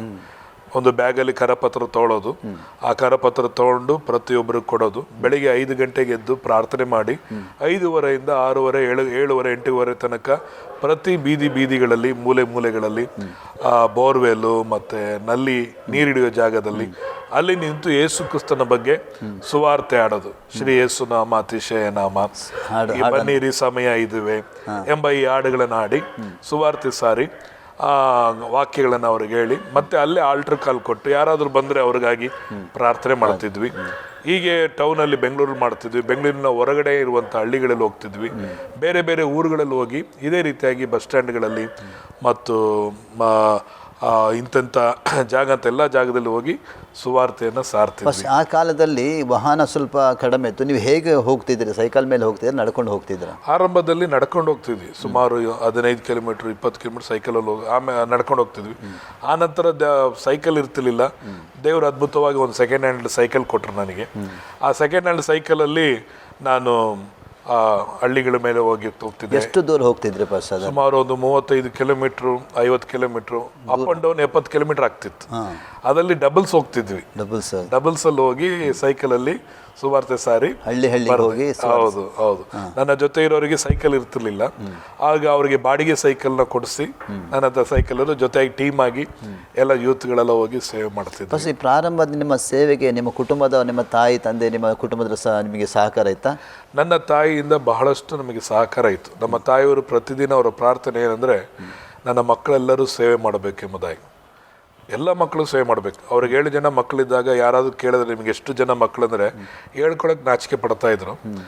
ಆದರೆ ಆಮೇಲೆ ನಾವೆಲ್ಲರೂ ಸೇವೆಗೆ ಬಂದಮೇಲೆ ಅವರು ಧೈರ್ಯವಾಗಿ ಹೇಳೋಕ್ಕೆ ಸ್ಟಾರ್ಟ್ ಮಾಡಿ, ನಮ್ಗೆ 7 ಜನ ಮಕ್ಕಳಿದ್ದಾರೆ, ದೇವ್ರು ನನಗೆ ಇನ್ನೂ ಒಂದು 70 ಜನ ಮಕ್ಕಳು ಕೊಟ್ಟಿದ್ರು ರಾಜ್ಯದ ಮೂಲೆ ಮೂಲೆಗಳಲ್ಲಿ ಸೇವೆ ಮಾಡೋಕ್ಕೆ ಆಗ್ತಿತ್ತಲ್ಲ ಅಂಥೇಳಿ ಪ್ರಾರ್ಥನೆ ಮಾಡಿ. ನಮ್ಮ ಮನೆಯಿಂದ ಯಾವ ಥರವಾದಂಥ ಅಡ್ಡಿ ಇರಲಿಲ್ಲ. ಭಾಳ ಕಷ್ಟದಲ್ಲಿ ಬಂದಂಥ ಒಂದು ಮನೆ ಕುಟುಂಬವಾಗಿದ್ವಿ.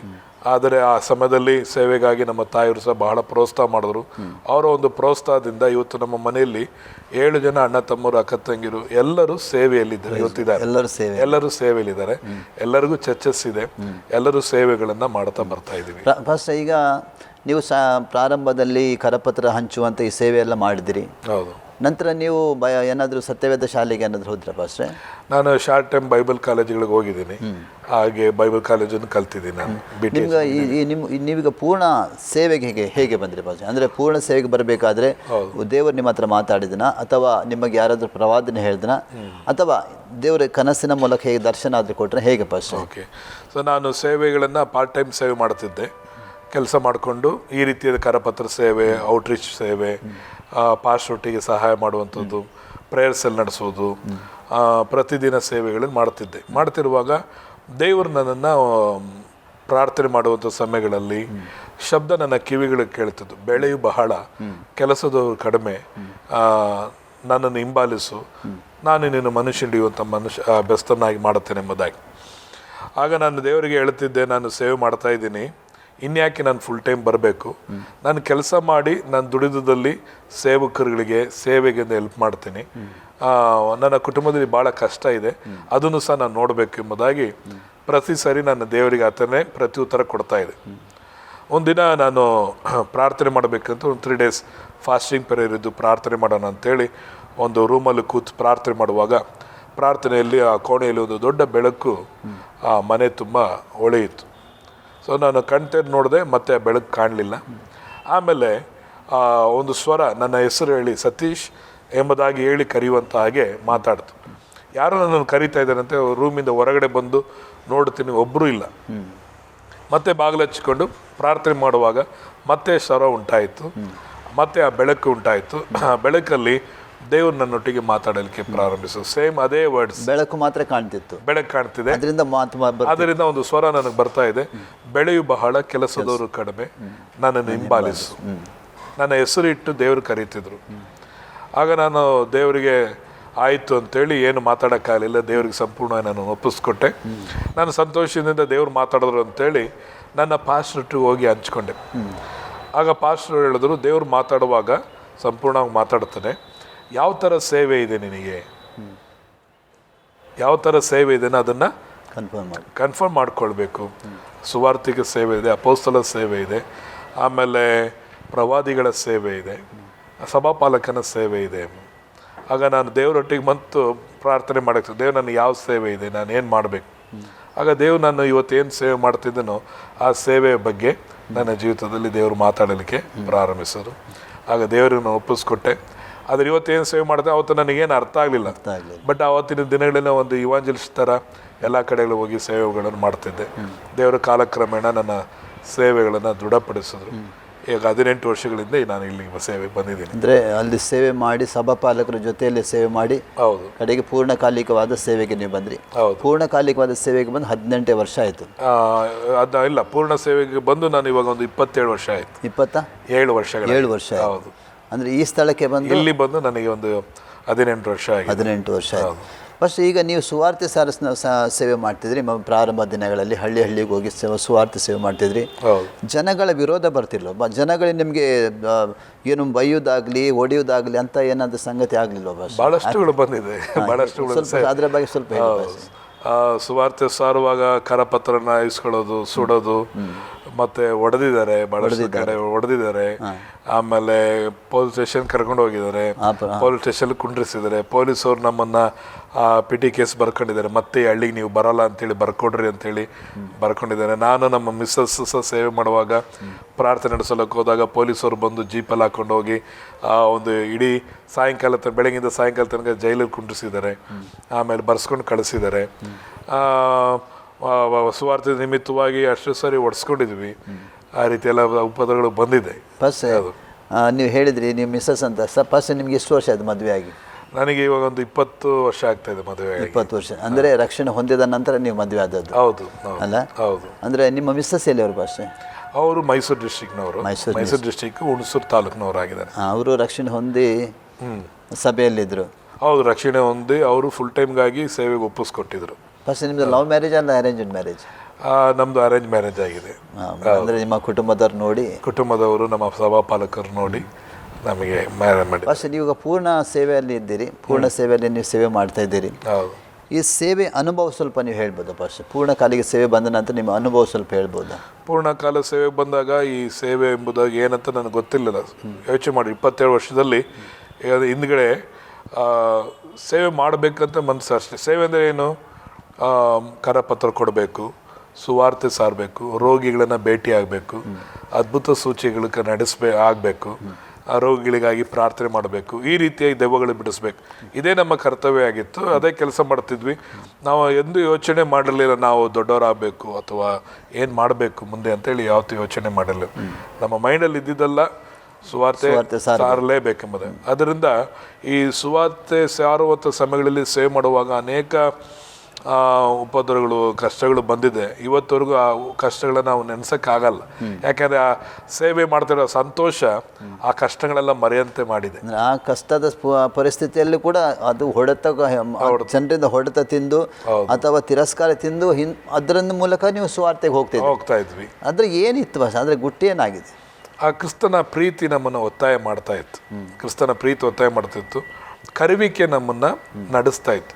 ಸೇವೆಯಲ್ಲಿ ಬೇಕಾಗಿರೋದು ಮುಖ್ಯವಾದದ್ದು ಒಂದು ಕರುವಿಕೆ ಇಲ್ಲದಿದ್ದರೆ ಈ ಸೇವೆಯನ್ನು ಮಾಡಕ್ಕೆ ಸಾಧ್ಯ ಇಲ್ಲ.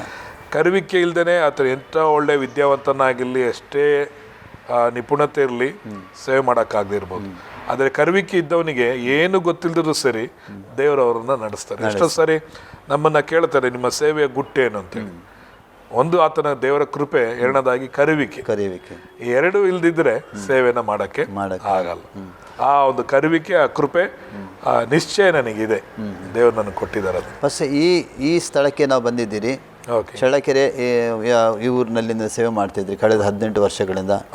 ಈ ಸೇವೆ ಇಲ್ಲಿ ನಡೆಯುವಂಥ ನಿಮ್ಮ ಸೇವೆ ಸ್ವಲ್ಪ ಅನುಭವ ಹೇಳಿ. ಅಂದರೆ ಈ ಸೇವೆ ಮಾಡುವಾಗ ಅನೇಕ ನಿಮಗೆ ಹಿಂಸೆಗಳು ಬರ್ಬೋದು, ಅನೇಕರು ಹೊಡಿಲಿಕ್ಕೆ ಬಂದಿರ್ಬೋದು, ಅಥವಾ ನಾವು ಕೆಳ ಕಡೆ ಹೇಳ್ತಾರೆ ಅನೇಕ ಚರ್ಚ್ಗಳನ್ನು ಸುಟ್ಟು ಹಾಕಿದ್ದಾರೆ, ಬೆದರಿಸಿದ್ದಾರೆ, ಅವರ ಮೇಲೆ ಸುಳ್ಳು ಕೇಸ್ಗಳನ್ನು ಹಾಕಿದ್ದಾರೆ. ಇಂಥ ಅನೇಕ ಅನುಭವಗಳನ್ನು ವಿವಿಧ ನಾವು ಸೇವಕರ ಹತ್ರ ಮಾತಾಡೋ ನಮಗೆ ಗೊತ್ತಾಗ್ತದೆ. ಫಸ್ಟ್ ನೀವು ನಿಮ್ಮ ಅನುಭವ ಸ್ವಲ್ಪ ನಮ್ಮ ಆಸಿಡ್ ವೀಕ್ಷಕ ಹೇಳ್ಬೋದಾ? ಓಕೆ, ಭಾಳ ಸಂತೋಷ ಕೇಳ್ತಾ ಇರೋದು. ಈ ಒಂದು ಸೇವೆ ಬರೋಕ್ಕಿಂತ ಮುಂಚಿತವಾಗಿ ನಾನು ಭದ್ರಾವತಿಯಲ್ಲಿ ಸೇವೆ ಮಾಡ್ತಾಯಿದ್ದೆ. ಭದ್ರಾವತಿ, ಶಿವಮೊಗ್ಗದಲ್ಲಿ ಸೇವೆ ಮಾಡ್ತಿದ್ದೆ. ಅಲ್ಲಿ ಸೇವೆ ಮಾಡುವಾಗ ಅದಾದ ನಂತರವಾಗಿ ಮುಂದೆ ಸೇವೆ ಮಾಡಬೇಕು ಇಲ್ಲಿ ಅಂಥೇಳಿ ನಾನು ಪ್ರಾರ್ಥನೆ ಮಾಡ್ತಿದ್ದೆ. ನಾನು ಆ್ಯಕ್ಚುಲಿ ಎಲ್ಲ ಕಡೆ ಒಂದೇ ಕಡೆ ಇರ್ತಿರ್ಲಿಲ್ಲ. ಭಾಳಷ್ಟು ಬೆಲ್ಗಾಮು, ಕುಶಾಲನಗರ, ಮತ್ತು ಹುಣಸೂರು, ಶಿವಮೊಗ್ಗ, ಭದ್ರಾವತಿ, ಮಂಡ್ಯ ಈ ರೀತಿಗಳಲ್ಲಿ ಸೇವೆಗಳನ್ನು ಮಾಡ್ತಿದ್ದೆ. ಆಗ ದೇವರು ನನ್ನನ್ನು ಆ ರೀತಿ ಕರ್ಕೊಂಡು ಹೋಗ್ತಾಯಿದ್ರು. ಅಲ್ಲಿರೋದು, ಅಲ್ಲಿ ಸೇವೆಗಳನ್ನು ಮಾಡೋದು, ಸಭೆಗಳನ್ನು ಕಟ್ಟುವಂಥ ಕಾರ್ಯ. ಆಗ ಭದ್ರಾವತಿ, ಶಿವಮೊಗ್ಗ ಸೇವೆ ನಂತರವಾಗಿ ನೆಕ್ಸ್ಟು ಸೇವೆಗೆ ದೇವರು ನನ್ನನ್ನು ನಡೆಸ್ತಾಯಿದ್ರು. ಆಗ ನನಗೆ 2 ಆಪ್ಷನ್ ಇತ್ತು. ಒಂದು ಚಿಂತಾಮಣಿ ಅಥವಾ ಚಳಿಕೆರೆನ ಎಲ್ಲಿ ಅಂತೇಳಿ ನನ್ನ ಆತ್ಮಿಕ ನಾಯಕರಾಗಿದ್ದ ಪಾಸ್ಟರ್ ಅವರು ನನಗೆ ತಿಳಿಸಿದ್ರು. ನಿಮ್ಮ ಆತ್ಮಿಕ ನನ್ನ ಆತ್ಮಿಕ ನಾಯಕ ಪಾಸ್ಟರ್ ಯಶವಂತ್ ಕುಮಾರ್ ಅವರು ಬ್ಯಾಂಗ್ಳೂರಲ್ಲಿದ್ದಾರೆ. ಅವರು ನನಗೆ ತಿಳಿಸಿದ್ರು, ಈ ಥರ 2 ಕಡೆ ಇದೆ ಸೇವೆ, ಪ್ರಾರ್ಥನೆ ಮಾಡ್ರಿ ಎಂಬುದಾಗಿ. ಆಗ ನಾನು ಪ್ರಾರ್ಥನೆ ಮಾಡುವಂಥ ಸಮಯದಲ್ಲಿ ದೇವರು ಈ ಚಳಿಕೆರೆ ಬಗ್ಗೆ ನನಗೆ ಒಂದು ದರ್ಶನವನ್ನು ತೋರಿಸಿದ್ರು. ನಾನು ಪ್ರಾರ್ಥನೆ ಮಾಡ್ತಾ ಇದ್ದೀನಿ. ನನ್ನ ಆತ್ಮದಲ್ಲಿ, ಸ್ಪಿರಿಟಲ್ಲಿ ನಾನು ಒಂದು ಟ್ರಾವೆಲ್ ಮಾಡ್ತಾ ಇದ್ದೀನಿ. ನಾನು ಮೇಲೆ ನಾನು ಸ್ಪಿರಿಟ್ ಟ್ರಾವೆಲ್ ಮಾಡ್ತಾ ಇದ್ದೆ. ಕೆಳಗಡೆ ನಾನು ಇಲ್ಲೆಲ್ಲ ಸೇವೆಗಳು ಮಾಡುವ ಹಾಗೆ ನನಗೆ ಒಂದು ಬಿಳಿ ವೆಹಿಕಲ್ ದೇವ್ರು ಕೊಟ್ಟಿರೋ ಹಾಗೆ, ಕಾರ್ ಕೊಟ್ಟಿರೋ ಹಾಗೆ, ಆ ಕಾರಲ್ಲಿ ರೋಡ್ಗಳೆಲ್ಲ ನೋಡಿದೆ. ಅದಕ್ಕಿಂತ ಮುಂಚೆ ಈ ಚಳಿಕೆರೆ ರೋಡ್ಗಳು, ಊರು ಹೇಗಿದೆ ನನಗೆ ಗೊತ್ತಿಲ್ಲ. ನಾನು ಇಲ್ಲಿ ಬಂದಂತರವಾಗಿ ನೋಡ್ತೀನಿ, ಅದೇ ಥರ ಊರು, ಅದೇ ಥರ ರೋಡು, ಅದನ್ನೆಲ್ಲ ದೇವ್ರು ತೋರಿಸು. ಆಗ ನನ್ನ ಲೀಡ್ರಿಗೆ ಹೇಳಿದೆ, ನಾನು ಈ ಥರ ಚಳಿಕೆರೆಗೆ ಹೋಗ್ತೀನಿ ಎಂಬುದಾಗಿ. ಆಗ ಅವರು ಆಯಿತು ಅಂತೇಳಿ ಕಳಿಸ್ಕೊಟ್ರು. ಇಲ್ಲಿ ಚಳ್ಳಕೆರೆಗೆ ಬಂದಾಗ ನಾನು ಎದುರು ನೋಡಿದಂಥ ರೀತಿಯಲ್ಲಿ ಎಲ್ಲವನ್ನು ದೇವರು ತೋರಿಸಿದ್ರು. ಸೇವೆನ ಆವಾಗ ಒಂದು ಸಣ್ಣ ಒಂದು ಮನೆಯಲ್ಲಿ ಸುಮಾರು ಒಂದು ನಮ್ಮ ಸಂಸ್ಥೆದೆ ಸೇವೆ ಇತ್ತು, ಒಂದು 7-8 ಜನ ಆವಾಗ ಒಂದು ಸಣ್ಣ ಮನೇಲಿ ಬಾಡಿಗೆ ನಡೆಸ್ತಾ ಇದ್ರು. ಆಗ ನಾನು ಮತ್ತು ನನ್ನ ಫ್ಯಾಮಿಲಿ ಮಿಸ್ಸಸ್ಸು ಮತ್ತು ನನ್ನ ಒಂದು ವರ್ಷದ ಮಗು ಬಂದು ಇಲ್ಲಿ ಇಳ್ಕೊಂಡ್ವಿ. ಅಲ್ಲಿ ಸೇವೆ ಮಾಡಲಿಕ್ಕೆ ಪ್ರಾರಂಭಿಸಿದ್ವಿ. ಆರಂಭದ ಸೇವೆ ಭಾಳ ಒಂದು ಕಷ್ಟ ಆಯಿತು. ಇಲ್ಲಿ ವಾತಾವರಣ, ಇಲ್ಲಿನ ಕ್ಲೈಮೇಟು ಅಡ್ಜಸ್ಟ್ ಆಗ್ತಿರ್ಲಿಲ್ಲ ಮತ್ತು ಹಣಕಾಸಿನ ತೊಂದರೆ ಭಾಳ ಕಷ್ಟವಾಗಿತ್ತು. ಹಣಕಾಸಿನ ನಿಮಿತ್ತದಲ್ಲಿ ಊಟ ಮಾಡಲಿಕ್ಕೆ ಸರಿಯಾಗಿ ಊಟ ಇರ್ತಿರ್ಲಿಲ್ಲ. ಮಗು ಒಂದು ಹಾಲು ಕೊಡಿಸೋಕ್ಕೆ ಒಂದು ಹಣ ಇರ್ತಿರ್ಲಿಲ್ಲ. ಕೆಲವು ಸಮಯ ಅಂಗಡಿಯಲ್ಲಿ ಹೋದಾಗ ಒಂದು ಟೊಮೆಟೊ ಹಣ್ಣು ಮತ್ತು ಸ್ವಲ್ಪ ರೈಸು ಹೀಗೆ ತಂದು ಮಾಡಿಕೊಂಡು ಜೀವನಗಳನ್ನು ಮಾಡ್ತಾಯಿದ್ವಿ.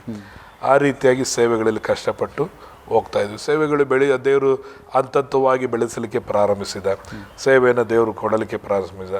ಹಳ್ಳಿಗೆ ಹೋಗಲಿಕ್ಕೆ ಪ್ರಾರಂಭಿಸಿದ್ವಿ. ಕೆಲವು ಸಮಯಗಳಲ್ಲಿ ಹಳ್ಳಿಗಳಲ್ಲಿ ಹೋಗಿ ಸುಮಾರು 4-5 ದಿನಗಳಾದರೂ ಹಳ್ಳಿಗಳಲ್ಲಿ ಹೋಗಿ ಅಲ್ಲೇ ಉಳ್ಕೊಂಡು ತಿರುಗಿ 5-6 ದಿನಗಳಾದ ಮೇಲೆ ಮತ್ತೆ ಮನೆಗೆ ಬರ್ತಿದ್ವಿ. ಟ್ರಾವೆಲ್ ಮಾಡೋಕ್ಕೆ ಅವತ್ತು ವೆಹಿಕಲ್ ಇರ್ತಿರ್ಲಿಲ್ಲ, ಬಸ್ಗಳಲ್ಲಿ ಹೋಗ್ತಾ ಇದ್ವಿ. ಕೆಲವು ಸಮಯ ಬಸ್ಸಲ್ಲಿ ಸೀಟು ಫುಲ್ ಆಗಿರೋದು, ಲಾರಿಗಳಲ್ಲಿ ಹೋಗ್ತಿದ್ವಿ. ಹಾಗೆ ಹೋಗಿ ಸೇವೆಗಳನ್ನು ಮಾಡ್ತಾ ಇದ್ವಿ ನಮ್ಮಲ್ಲಿ. ಆಮೇಲೆ ಮನೆಗಳಲ್ಲಿ ಬಾಡಿಗೆ ಮನೆಗಳಲ್ಲಿ ಜಾಗ ನಡೆಸ್ತಾ ಇದ್ವಿ. ಒಂದೊಂದು ಮನೇಲಿ ಬಾಡಿಗೆ ನಡೆಸುವಾಗ ಆ ಜಾಗ ಫುಲ್ ಆಗೋದು, ಮತ್ತೆ ಇನ್ನೊಂದು ಮನೆ ತೊಗೊಳ್ತಿದ್ವಿ. ಅಲ್ಲಿ 1 ವರ್ಷ 2 ವರ್ಷದಲ್ಲಿ ಮತ್ತೆ ಆ ಜಾಗ ಫುಲ್ ಆಗ್ತಿತ್ತು. ಅದಾದ ನಂತರವಾಗಿ ಬೇರೆ ಬಾಡಿಗೆ ಮನೆ ಮಾಡ್ತಿದ್ವಿ. ಹೀಗೆ ನಾವು ಮಾಡ್ಕೊಂಡು ಬರ್ತಿದ್ವಿ. ಆಮೇಲೆ ದೇವರು ಈ ಜಾಗವನ್ನು ನಮಗೆ ಕೊಟ್ಟರು. ಇಲ್ಲಿ ನಾವು ಒಂದು ಜಾಗ ಕೊಟ್ಟು ಎಷ್ಟು ವರ್ಷ ಆಯ್ತು? ಸುಮಾರು ಒಂದು 12 ವರ್ಷ ಆಗ್ತಾ ಇದೆ. 12 ವರ್ಷ ಆಗ್ತಾ ಇದೆ. ಬಂದಾಗ ಈ ಜಾಗ ತೊಗೊಂಡ್ಮೇಲೆ ಇದನ್ನ ಇಲ್ಲಿ ಒಂದು ತೆಂಗಿನ ಗರಿಯಲ್ಲಿ ಒಂದು ಹಟ್ಟು ಹಾಕಿ ಗುಡಿಸ್ಲು ಹಾಕಿ ಆರಾಧನೆ ಸ್ಟಾರ್ಟ್ ಮಾಡಿದ್ವಿ. ಎಲ್ಲರಿಗೂ ಹಟ್ಟು ಅಂದರೆ ಗುಡಿಸ್ಲು ಅಂದರೆ ಬಹಳ ಹೀನವಾದದ್ದು. ಕೇವಲ ಅಲ್ಲಿ ಯಾರು ಹೋಗ್ತಾರೆ ಅಂತೇಳಿ ಆ ದೇವ್ರಿಗೆ ಸ್ತೋತ್ರ. ಆ ಹಟ್ಟಲ್ಲೂ ಸಹ ಗುಡಿಸಲಲ್ಲೂ ಸಹ ದೇವರು ಆತ್ಮಗಳನ್ನು ಕರಲಿಕ್ಕೆ ಪ್ರಾರಂಭಿಸಿದ್ರು. ಆ ಹಟ್ಟು ಹಾಕಿರೋ ಜಾಗ ತುಂಬೋಯ್ತು. ತುಂಬಿದಾಗ ಎಡಕ್ಕೂ ಮತ್ತು ಬೆಳಕು ಎಡಗಡೆನ ಅದನ್ನು ನಾವು ವಿಸ್ತಾರ ಮಾಡಿದ್ವಿ. ಆ ಜಾಗವನ್ನು ದೇವರು ತುಂಬಿಸಿದ್ರು. ಈಗ ದೇವರು ಈ ಜಾಗದಲ್ಲಿ ಒಂದು ಸುಮಾರು 35 ಅಡಿ ಅಗಲ 120 ಅಡಿ ಉದ್ದ ಈ ಒಂದು ಆಲಯದಲ್ಲಿ ನಾವೊಂದು ಚರ್ಚನ್ನ ನಡೆಸೋಕ್ಕೆ ದೇವರು ಸಹಾಯ ಮಾಡ್ತಾ ಇದ್ದಾರೆ. പക്ഷേ ನಾನು ಅದಕ್ಕೆ ಹೇಳ್ತೀನಿ, ಈ ನಿಮ್ಮ ಸೇವೆ ಸಮಯದಲ್ಲಿ ಇಲ್ಲಿ ಬಂದು ಸೇವೆ ಮಾಡಿದ ನಂತರ ನಿಮ್ಗೆ ಏನಾದರೂ ಹಿಂಸೆಗಳು ಅಥವಾ ನಿಮ್ಮ ಸೇವೆಗೆ ಎದುರಾಗಿ ಏನಾದರೂ ಹೋರಾಟಗಳು ಬಂದಿದ್ದಾವೆ? ಫಸ್ಟ್ ಆ ರೀತಿಯಾಗಿ ವೈಯಕ್ತಿಕವಾಗಿ ಸಭೆಗೆ ವಿರುದ್ಧವಾಗಿನೋ ಆ ಥರದೊಂದು ಹೋರಾಟಗಳು ಬಂದಿಲ್ಲ. ಬಟ್ ಸಭೆಗೆ ಹೊರಗಡೆಯಿಂದ ಹೋರಾಟ ಇಲ್ಲದೆ ಇರ್ಬೋದು, ಅದರ ಒಳಗಡೆಯಿಂದ ಅನೇಕ ಹೋರಾಟಗಳು ಇದೆ. ಹೊರಗಡೆಯಿಂದ ಹೋರಾಟ ಮಾಡೋರು ಬೇರೆ ಬಿಲ್ಡಿಂಗ್ನ ಹೊಡಿಬೋದು ಅಥವಾ ದೇಹಕ್ಕೆ ಏನಾದರೂ ಗಾಯ ಮಾಡ್ಬೋದು. ಆದರೆ ಒಳಗಡೆ ಆಗುವಂಥ ಹೋರಾಟಗಳಿದೆ ನೋಡ್ರಿ, ಅದು ಬಂದು ಸಭೆ ಎಂಬ ಇದನ್ನೇ ಹೊಡೆಯುವಂಥದ್ದಾಗಿರ್ತದೆ, ಮನಸ್ಸನ್ನು ಹೊಡೆಯುವಂಥದ್ದಾಗಿರ್ತದೆ. ಬಿಲ್ಡಿಂಗ್ ಹೊಡೆದ್ರೆ ಅದೇನು ತೊಂದರೆ ಇಲ್ಲ, ಆದರೆ ಸಭೆನೇ ಹೊಡೆದ್ರೆ ಆ ರೀತಿಯ ಅನುಭವಗಳು ಆಗಿದೆ, ಅಂಥ ಸಂಭವಗಳು ನಡೆದಿದೆ. ಆಗ ದೇವರ ಹತ್ರ ಆಶ್ರಯವನ್ನು ಹೊಂದ್ಕೊಂಡು ದೇವರ ಕೃಪೆಯಿಂದ ನಿಂತ್ಕೊಂಡು ಸೇವೆಯನ್ನು ಮಾಡ್ತಾ ಇದ್ದೆ. ಅನೇಕ ಸಮಯದಲ್ಲಿ ನೆನೆಸಿದುಂಟು, ಯಾಕೆ ಸೇವೆ ಮಾಡಬೇಕು, ಬಿಟ್ಟು ಹೋಗೋಣ, ಬೆಂಗಳೂರು ಸಿಟಿಯವರು ಬೆಂಗಳೂರಲ್ಲಿ ಹೋಗಿ ಮಾಡ್ಬೋದಲ್ಲ ಅಂತೇಳಿ. ಆದರೆ ದೇವರು ಹೇಳ್ತಾರೆ, ನೀನಲ್ಲದೆ ಇನ್ಯಾರು ಇಲ್ಲಿ ಮಾಡೋಕ್ಕಾಗತ್ತೆ ಅಂತೇಳಿ. ಅದು ಫಸ್ಟ್ ನೀವು ಈ ಸೇವೆಗೆ ಬಂದ ನಂತರ ನಿಮ್ಮ ಅನುಭವ ಹೇಳಿದ್ರಿ, ಅಂದರೆ ಕೆಲವು ಸರ್ತಿ ಊಟಕ್ಕೆ ಕೂಡ ಇಲ್ಲದ ಸಂಭವ ಬಂದಿತ್ತು. ಹೌದು ಹೌದು. ಅಂಗಡಿಯಲ್ಲಿ ₹100 ಏನು ತಗೊಳ್ಳುವ ಅಂದರೆ ದುಡ್ಡಿರಲಿಲ್ಲ. ಹೌದು. ಅಂದರೆ ನೀವು ವಿದ್ಯಾಭ್ಯಾಸ ಮಾಡಲಿತ್ತು, ಇದೆಲ್ಲ ಯಾಕೆ ಸೇವೆ ಬೇಡ ಅಂತ ಒಂದು ಸೇವೆ ಬಿಟ್ಟು ಹೋಗುವಂಥ ಯಾವುದಾದ್ರು ಸಂಭವ ಬಂದಿತ್ತ ಭಾಷೆ? ಅನೇಕ ಸಾರಿ ಸೈತಾನ ಆ ರೀತಿ ಯೋಚನೆ ಕೊಡ್ತಿದ್ದ. ನಮ್ಮ ಮನೆಯವ್ರಿಗೂ ಸಹ ಹಾಗೆ ಹೇಳ್ತಾ ಇದ್ದೆ, ಯಾಕೆ ಇಷ್ಟು ಕಷ್ಟ, ಮತ್ತು ಸಭೆಯಿಂದ ಕಷ್ಟ, ಹೊರಗಿಂದ ಕಷ್ಟ, ಊಟದ ಕಷ್ಟ ಇದೆ, ಮುಂದೆ ಹೇಗೆ ನಮ್ಮ ಜೀವನ, ಮತ್ತು ಇಲ್ಲಿ ವಾತಾವರಣ ನಮಗೆ ಸೆಟ್ ಆಗ್ತಿಲ್ಲ. ಆಗಾಗ ನಮ್ಮ ಮಗನಿಗೂ ಸಹ ಹುಷಾರಿಲ್ಲದೇ ಆಗಾಗ ಪಿಡ್ಸ್ ಬರ್ತಿತ್ತು, ಸರಿಯಾಗಿ ಅವನಿಗೆ ನ್ಯೂಟ್ರಿಷನ್ ಫುಡ್ಗಳಿಲ್ದೇ ಆ ರೀತಿಯಾದ ಕಾರಣದಿಂದ ಯಾಕೆ ಎಂಬುದಾಗಿ ಯೋಚನೆ ಮಾಡ್ತಿದ್ರು. ಬಟ್ ನಾನು ಅವ್ರಿಗೆ ಹೇಳ್ತಿದ್ದೆ, ಒಂದು ದಿನ ಬರುತ್ತೆ ನಾನು ಹೋಗ್ತೀನಿ ಈ ಜಾಗವನ್ನು ಬಿಟ್ಟು ಅಂತ ಹೇಳಿದ್ರೆ ನೀವು ಸಹ ಬಿಟ್ಟು ಬರೋಕ್ಕಾಗಲ್ಲ. ಆ ರೀತಿಯಾಗಿ ದೇವರು ಈ ಸ್ಥಳದಲ್ಲಿ ಒಂದು ದೊಡ್ಡ ಸೇವೆಯನ್ನು ಇಟ್ಟಿದ್ದಾರೆ. ಅದಕ್ಕಾಗಿ ಇಷ್ಟು ಹೋರಾಟಗಳಿದೆ ನಮಗೆ. ಖಂಡಿತ ದೇವರು ಈ ಸ್ಥಳವನ್ನು ನಮಗೆ ಆಶೀರ್ವದಿಸ್ತಾರೆ. ಈ ಸ್ಥಳದಲ್ಲಿ ಒಂದು ದೊಡ್ಡ ಸೇವೆ ದೇವರು ನಮಗೆ ಕೊಡ್ತಾರೆ ಅಂತೇಳಿ ಹೇಳ್ತಾ ಇದ್ವಿ. ಸೊ ಇವತ್ತು ದೇವರು ಅದೇ ಥರನೇ ಮಾಡಿದ್ದಾರೆ. ಅಂದರೆ ನಿಮಗೆ ದರ್ಶನ ಇತ್ತು, ವಾಗ್ದಾನಗಳು ದೇವರ ವಾಗ್ದಾನ ಇತ್ತು. ಹೌದು, ಆ ವಾಗ್ದಾನದಲ್ಲಿ ನೀವು ನಿಂತಿದ್ರಿ. ಹೌದು ಅಲ್ಲ ಹೌದು. ಪಶ್ಚೆ ತಮ್ಗೆ ಇಷ್ಟು ಜನ ಮಕ್ಕಳು ಪಶ್ಚೆ? ನನಗೆ 2 ಮಕ್ಕಳಿದ್ದಾರೆ. ಒಬ್ಬ ಗಂಡು ಹುಡುಗ ಮತ್ತೊಂದು ಹುಡುಗಿ. ಎಷ್ಟನೇ ವಯಸ್ಸು ಪಶ್ಚೆ ಇವಾಗ? ಹುಡುಗನಿಗೆ ಇವಾಗ 18 ವಯಸ್ಸು, ಹುಡುಗಿಗೆ ಈಗ 14 ಏನು ಮಾಡ್ತಾ ಇದ್ದಾರೆ? ಹುಡುಗ ಬಂದು BCom ಫಸ್ಟ್ ಇಯರ್ ಮಾಡ್ತಿದ್ದಾನೆ. ಹುಡುಗಿ ಬಂದು ಇವಾಗ 9th ಓದ್ತಿದ್ದಾಳೆ. ಒಬ್ಬ ಹುಡುಗನ ಹೆಸರು ಜಾನ್ ಕ್ಲೆಮೆಂಟ್ ಅಂತೇಳಿ, ಹುಡುಗಿ ಹೆಸರು ಪ್ರೈಸಿ ಮ್ಯಾಗ್ಲಿನ್ ಅಂತೇಳಿ, ನಮ್ಮ ಮಿಸಸ್ ಹೆಸರು ಭಾರತಿ ಎಂಬುದಾಗಿ. ಪಶ್ಚೆ ಈಗ ನಿಮ್ಮ ಸೇವೆಯಲ್ಲಿ ನೀವು ಕಷ್ಟಪಟ್ಟಿದ್ದೀರಿ, ತುಂಬ ವೇದನೆ ಪಟ್ಟಿದ್ದೀರಿ. ಈಗಲೂ ಕೂಡ ಹೇಳ್ತೀರಿ ಕೆಲವು ನೋವು ನನಗೆ ಬರ್ತಾ ಉಂಟು, ಕೆಲವು ಸಭೆ ಬಂದಿದ್ದಾನೆ.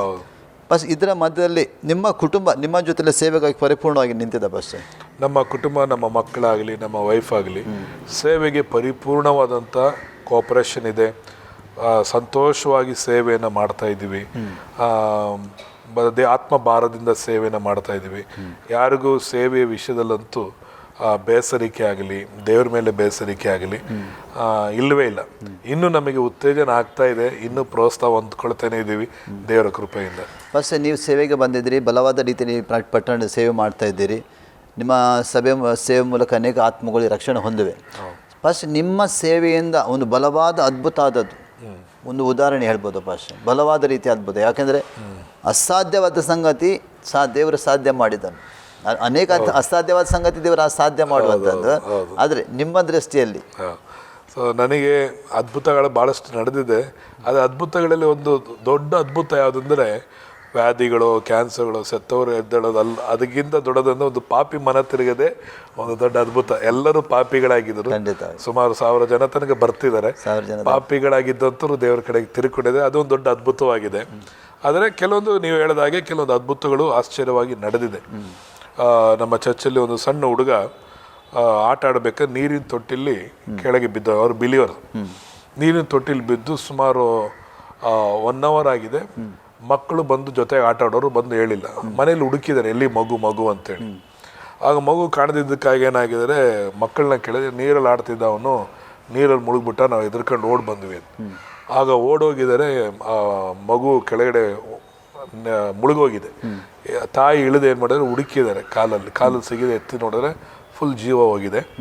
ಜೀವದ ಸಮಯದಲ್ಲಿ 108ಗೆ ಫೋನ್ ಮಾಡೋಣ ಅಂತ ಹೇಳಿದ್ರೆ ಎಲ್ಲರೂ ಊರ ಜನಗಳೆಲ್ಲ ಬಂದು ಯಾಕೆ ಕರಿತೀರಿ, ಜೀವ ಹೋಗಿದೆ, ಏನು ಉಪಯೋಗ ಇಲ್ಲ ಕರೆಯೋದ್ರ ಮೂಲಕ ಅಂತೇಳಿ. ಆದರೂ ಇವರು ಮಗುನ ಎತ್ಕೊಂಡು ಮನೆಗೆ ಬಂದು ಬೈಬಲ್ ಹಿಡ್ಕೊಂಡು ತಾಯಿಯವರು ಪ್ರಾರ್ಥನೆ ಮಾಡಿದ್ದಾರೆ, ಯೇಸುವೆ ನನ್ನ ಮಗು ನನಗೆ ಬೇಕು ಅಂತೇಳಿ.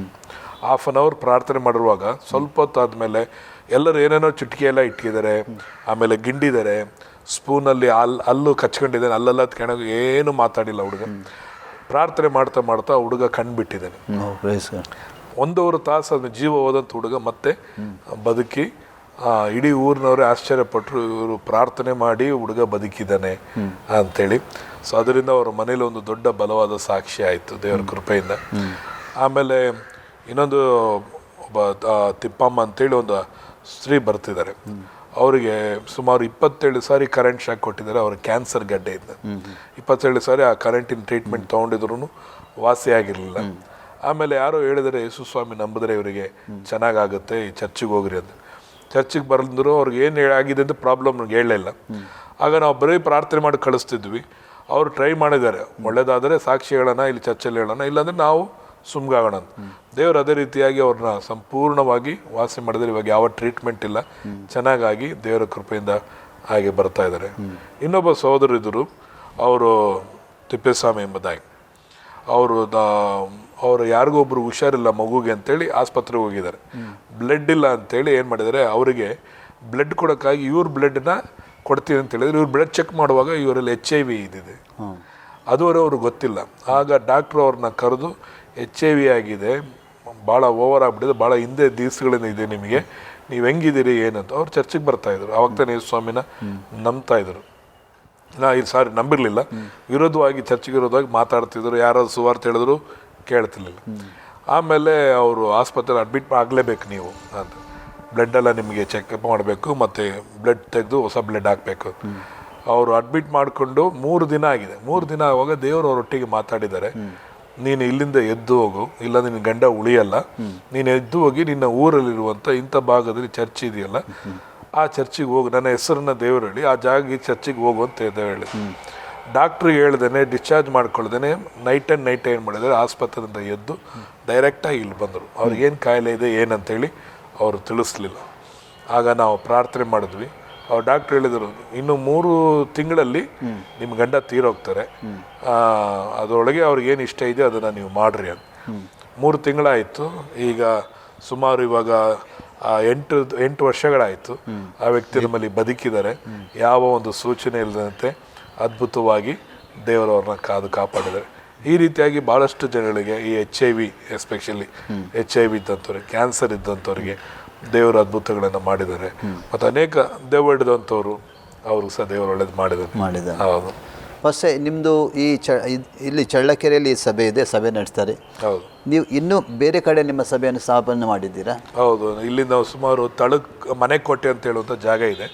ಮನೆಕೋಟೆ ಅಂತೇಳಿ ಸುಮಾರು ಒಂದು 18 ಕಿಲೋಮೀಟರ್ ದೂರ ಒಂದು ಹಳ್ಳಿ ಅದು. ಆ ಹಳ್ಳಿಯಲ್ಲಿ ಜಾಗ ಒಂದು ಸೇವೆ ಮಾಡ್ತಾ ಇದ್ದೀವಿ.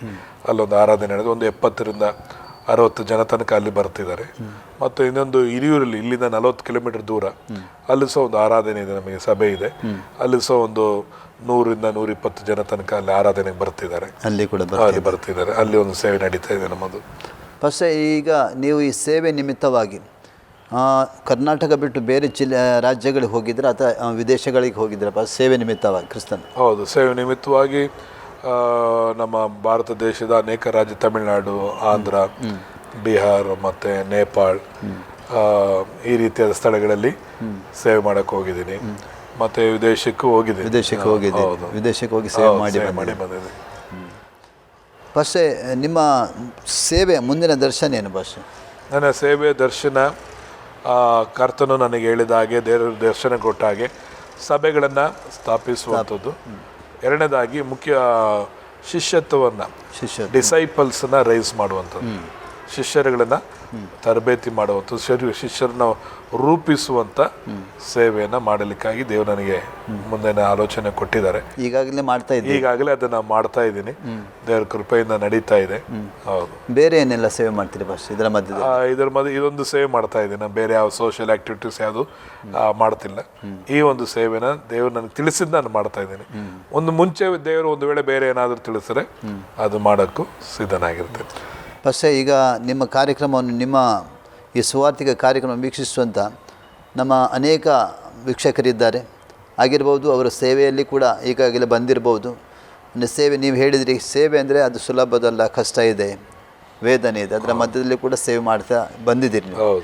ನಮ್ಮ ವೀಕ್ಷಕರಿಗೆ ಏನೇನು ಹೇಳ್ತಾರೆ ಅಂದರೆ, ಅನೇಕರು ಹೇಳ್ತಾರೆ ಇವರಿಗೆ ಫಾರಿನ್ನಿಂದ ದುಡ್ಡು ಬರ್ತದೆ, ಅಥವಾ ಇವರಿಗೆ ಫಾರಿನ್ನಿಂದ ದುಡ್ಡು ಬಂದು ಇವರು ಸೇವೆ ಮಾಡ್ತಾರೆ, ಅಥವಾ ಇವರಿಗೆ ಅಂದರೆ ಅದೇ ಫಾರಿನಿಂದ ಬಂದು ಅವರು ಜಾತಿ ಧರ್ಮಕ್ಕೆ ನಡೆಸ್ತಾರೆ. ಇದರ ವಿಷಯದ ಏನು ಹೇಳಲಿಕ್ಕೆ ಬಯಸ್ತೀರಿ? ಸೊ ನಿಮಗೆ ಹೇಳೋದಂಥ ವಿಷಯ ಏನಂದರೆ, ಸೇವೆ ಎಂಬುವಂಥದ್ದು ಹೊಟ್ಟೆಪಾಡಿಗಾಗಿನೋ ಅಥವಾ ಸೇವೆ ಎಂಬುವಂಥದ್ದು ಹೆಸರಿಗಾಗಿನೋ ಕೀರ್ತಿಗಾಗಿನಲ್ಲ. ಸೇವೆ ಎಂಬುವಂಥದ್ದು ಒಂದು ತ್ಯಾಗ, ಪ್ರೀತಿ, ಸಮರ್ಪಣೆ ಇದ್ದರೆ ಮಾತ್ರನೇ ಸೇವೆ ಮಾಡಲಿಕ್ಕೆ ಸಾಧ್ಯ. ಇನ್ನೊಂದು, ಕರುವಿಕೆ ಇಲ್ಲದೆ ಈ ಸೇವೆಯನ್ನು ಮಾಡಲಿಕ್ಕೆ ಸಾಧ್ಯತೆ ಇಲ್ಲ. ಇವತ್ತು ಅನೇಕರು ಕರುವಿಕೆ ಇಲ್ಲದ ಸೇವೆಗಳನ್ನು ಮಾಡ್ತಿದ್ದಾರೆ. ಅದರ ನಿಮಿತ್ತವಾಗಿ ಅವರು ಕಷ್ಟ, ಅದೇ ಬಡತನಗಳಲ್ಲೇ ಮತ್ತು ಸೇವೆಯ ಬೆಳವಣಿಗೆ ಇಲ್ಲದಂತೆ ಕಾಣಲ್ಪಡುವಂಥರಾಗಿರ್ತಾರೆ. ಆದರೆ ದೇವರು ಕರೆದಾತ ನಂಬಿಗಸ್ತನು. ಯಾರನ್ನ ಕರೆದಿರ್ತಾನೋ ಅವ್ರನ್ನ ಪೋಷಿಸ್ತಾನೆ, ಅವ್ರನ್ನ ಬೆಳೆಸ್ತಾನೆ, ಅವರ ಸೇವೆಗಳಲ್ಲಿ ಸಫಲತೆಗಳನ್ನು ಕಾಣಲಿಕ್ಕೆ ಸಾಧ್ಯತೆ ಆಗುತ್ತದೆ. ಒಂದು ವೇಳೆ ಫಾರಿನಿಂದ ದುಡ್ಡು ಬರುತ್ತೆ ಅಥವಾ ಯಾರೋ ಹಣ ಕೊಡ್ತಾರೆ, ಅದರ ಮೇಲೆ ನಂಬಿಕೆ ಇಟ್ಟು ಸೇವೆಯನ್ನು ಮಾಡುವಾಗ ಸೇವೆ ಬೆಳೀಲಿಕ್ಕೆ ಸಾಧ್ಯತೆ ಇಲ್ಲ, ದೇವರ ಆಶೀರ್ವಾದ ಕಾಣಲಿಕ್ಕೆ ಸಾಧ್ಯತೆ ಇಲ್ಲ. ಯಾರು ದೇವರ ಮೇಲೆ ಭರವಸೆ ಇಟ್ಟು ಪೂರ್ಣ ಮನಸ್ಸಿಂದ ದೇವರನ್ನೇ ಆತ್ಕೊಂಡು ಸೇವೆಯನ್ನು ಮಾಡ್ತಾರೋ ಆ ಸೇವೆಯಲ್ಲಿ ದೇವರು ಜೊತೆ ಇರ್ತಾರೆ. ನಮಗೆ ಯಾವ ಥರದ ಫಾರಿನಿಂದಾಗಲಿ ಅಥವಾ ಹೊರಗಿನಿಂದಾಗಲಿ ಸ್ಯಾಲ್ರಿ, ಸಂಬಳ ಅಥವಾ ಫಾರಿನಿಂದ ಬಂದಂಥ ಹಣವಾಗಲಿ ಯಾವುದು ನನ್ನ ಸೇವೆಯಲ್ಲಿ ಉಪಯೋಗ ಮಾಡ್ತಿಲ್ಲ. ಕರ್ತನ ಮೇಲೆ ಭರವಸೆ ಇಡ್ತೀನಿ. ಕರ್ತನು ನನ್ನ ಅನುದಿನದ ಅಗತ್ಯಗಳನ್ನು ಸಂಧಿಸ್ತಾ ಇದ್ದಾನೆ. ಆತ ನನ್ನನ್ನು ಪೋಷಿಸ್ತಾನೆ. ನಾಳೆಗೆ ನನಗೆ ಏನು ಸಿಗುತ್ತೆ ನನಗೆ ಗೊತ್ತಿಲ್ಲ, ಆದರೆ ಯೆಹೋವ ಈರೆ ಆತನು ಒದಗಿಸುವಂಥ ಕರ್ತನಾಗಿದ್ದಾನೆ. ಅದೇ ಸಮಯದಲ್ಲಿ ಬರುವಂಥದ್ದು 5 ರೊಟ್ಟಿ 2 ಮೀನು ಥರ ಇರುತ್ತೆ, ಆದರೆ ಅದನ್ನು ಸೇವೆಗೆಂದು ಉಪಯೋಗಿಸುವಾಗ ಅದು ಉಳಿಯುವಂಥ ರೀತಿಯಲ್ಲಿ ನನ್ನ ಸೇವೆಯಲ್ಲಿ ದೇವರು ಇದುವರೆಗೂ ಮಾಡ್ಕೊಂಡು ಬರ್ತಾ ಇದ್ದಾನೆ. ಸೊ ಫಾರಿನ್ನಿಂದಾಗಲಿ ಅಥವಾ ಸಂಬಳದಿಂದಾಗಲಿ ಸೇವೆಯನ್ನು ಮಾಡೋಕ್ಕೆ ಸಾಧ್ಯತೆ ಇಲ್ಲ. ದೇವರ ಕರುವಿಕೆ, ದೇವರ ಕೃಪೆ, ಅಭಿಷೇಕ ಅದು ಮಾತ್ರವೇ ಸೇವೆಯನ್ನು ನಡೆಸಲಿಕ್ಕೆ ಸಾಧ್ಯ ಆಗುತ್ತೆ. ಅಷ್ಟೇ. ಕಡೆಯ ಒಂದು ಪ್ರಶ್ನೆ ನಾನು ಕೇಳ್ತಿದ್ದೇನೆ.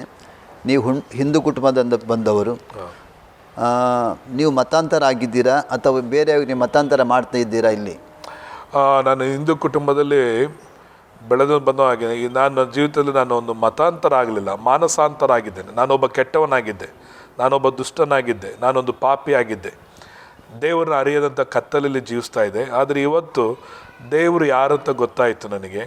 ನನ್ನ ನಂಬಿಕೆಯನ್ನು ವ್ಯರ್ಥವಾದ ಕಾರ್ಯಗಳ ಮೇಲೆ ಇಡ್ತಿದ್ದೆ. ಈಗ ನನ್ನ ನಂಬಿಕೆಯನ್ನು ದೇವರ ಮೇಲೆ ಇಟ್ಟಿದ್ದೇನೆ, ಯೇಸು ಕ್ರಿಸ್ತನ ಮೇಲೆ. ಮತ್ತು ನಾನೊಂದು ಧಾರ್ಮಿಕ ವ್ಯಕ್ತಿ ಆಗಲಿಲ್ಲ, ನಾನು ಕ್ರಿಸ್ತನನ್ನು ಅನುಸರಿಸುವಂಥ ಒಬ್ಬ ಫಾಲೋವರ್ ಆಗಿದ್ದೇನೆ. ಅದೇ ರೀತಿಯಾಗಿ ನನ್ನ ಜನರಿಗೂ ಸಹ ಅಥವಾ ನನ್ನ ಚರ್ಚಿಗೆ ಬರುವಂಥವ್ರಿಗಾಗಲಿ ಯಾರಿಗಾಗಲಿ ಕ್ರೈಸ್ತ ಧರ್ಮವನ್ನು ನಂಬ್ರಿ ಅಂತ ಹೇಳ್ತಾ ಇಲ್ಲ, ಕ್ರಿಸ್ತನನ್ನು ನಂಬ್ರಿ ಅಂತ ಹೇಳ್ತಾ ಇದ್ದೀನಿ.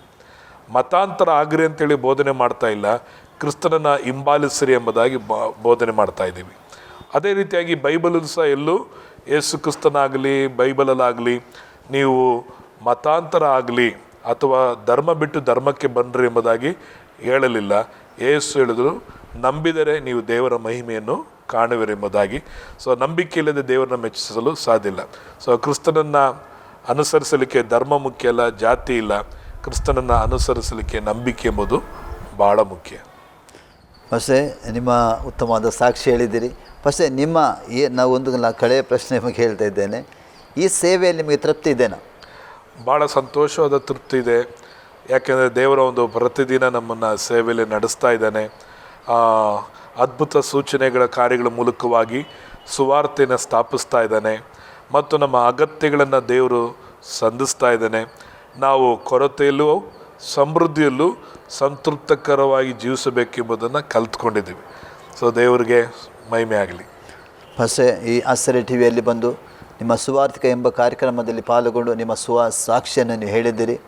ದೇವರು ನಿಮ್ಮನ್ನು ಆಶೀರ್ವಾದ ಮಾಡಲಿ, ನಿಮ್ಮ ಸೇವೆಯನ್ನು ಉದ್ಧಾರ ಮಾಡಲಿ, ನಿಮ್ಮ ಕುಟುಂಬವನ್ನು ನಿಮ್ಮ ಸಭೆಯನ್ನು ಇನ್ನೂ ಕೂಡ ವಿಸ್ತರಿಸಲು ನಿಮ್ಮ ಪ್ರಾರ್ಥನೆ ಆಗಿದೆ. ಅಷ್ಟು ಮಾತ್ರವಲ್ಲ, ಏನು ದೇವರು ನಿಮಗೆ ದರ್ಶನ ಕೊಟ್ಟಿದ್ದಾನೋ ಆ ಪ್ರತಿಯೊಂದು ದರ್ಶನಗಳು ದೇವರು ತಕ್ಕ ಸಮಯ ನೆರವೇರಲಿ ಅಂತ ನಮ್ಮ ಪ್ರಾರ್ಥನೆ ಆಗಿದ್ದಾನೆ.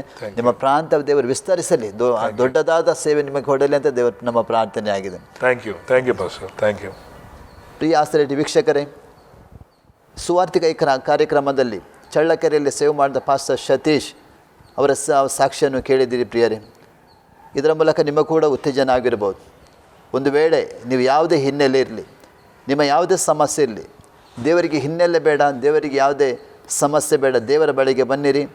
ಎಂಥ ಕಠಿಣ ಪರಿಸ್ಥಿತಿಯಲ್ಲಿ ಇರುವುದಾದರೆ, ಯಾರೂ ನನಗಿಲ್ಲ, ಯಾರೂ ನನಗೆ ಸಹಾಯ ಮಾಡೋರಿಲ್ಲ, ಯಾರೂ ನನಗೆ ಎತ್ತುವರಿಲ್ಲ ಅಂತ ಪರಿಸ್ಥಿತಿ ಇರುವುದಾದರೆ ಕರ್ತನ ಕಡೆಗೆ ಬಾ, ಯೇಸು ಕ್ರಿಸ್ತನ ಕಡೆಗೆ ಬಾ. ನಿನ್ನನ್ನು ಎತ್ತುವನೊಬ್ಬನಿದ್ದಾನೆ, ಆತನ ಯೇಸು ಕ್ರಿಸ್ತನಾಗಿದ್ದಾನೆ. ಪ್ರಿಯರೇ, ಈ ಆಶ್ಚರ್ಯ ಟಿ ವಿ ಮೂಲಕ ಈ ಕಾರ್ಯಕ್ರಮ ವೀಕ್ಷಿಸಿದ್ದಾರೆ. ಪಾಸ್ಟರ್ ಸತೀಶ್ ಅವರಿಗಾಗಿ, ಅವರ ಕುಟುಂಬಕ್ಕಾಗಿ, ಅವರ ಸೇವೆಗಾಗಿ ಪ್ರಾರ್ಥನೆ ಮಾಡಿರಿ. ದೇವರ ಈ ಪ್ರಾಂತದಲ್ಲಿ ಶಕ್ತವಾದ ರೀತಿಯಲ್ಲಿ ಅವರ ಸೇವೆಯಲ್ಲಿ ಉಪಯೋಗಿಸೋದಕ್ಕಾಗಿ ಲಕ್ಷಾಂತರ ಆತ್ಮವನ್ನು ದೇವರ ರಾಜ್ಯಕ್ಕೆ ಆದಾಯ ಪಡಿಸುವಂತೆ, ದೇವರ ಇನ್ನೂ ಕೂಡ ಅಭಿಷೇಕದಿಂದ ಇನ್ನೂ ಕೂಡ ಮುಂದುವರಿಯುವಂತೆ ನೀವು ಅವರಿಗೆ ಪ್ರಾರ್ಥನೆ ಮಾಡಿ ಅಂತ ನಾವು ಕೇಳಿಕೊಳ್ತೇವೆ. ಈ ಆಶ್ಚರ್ಯ ಟಿ ವಿಯನ್ನು ವೀಕ್ಷಿಸೋದಕ್ಕಾಗಿ ನಿಮಗೆ ವಂದನೆ ಹೇಳ್ತೇನೆ. ತಿರುಗಿ ಇನ್ನೊಂದು ಕಾರ್ಯಕ್ರಮ ಬರುವ ತನಕ ಆಶ್ಚರ್ಯ ಟಿ ವಿ ವೀಕ್ಷಿಸ್ತೀರಿ. ವಂದನೆಗಳು. Thank you.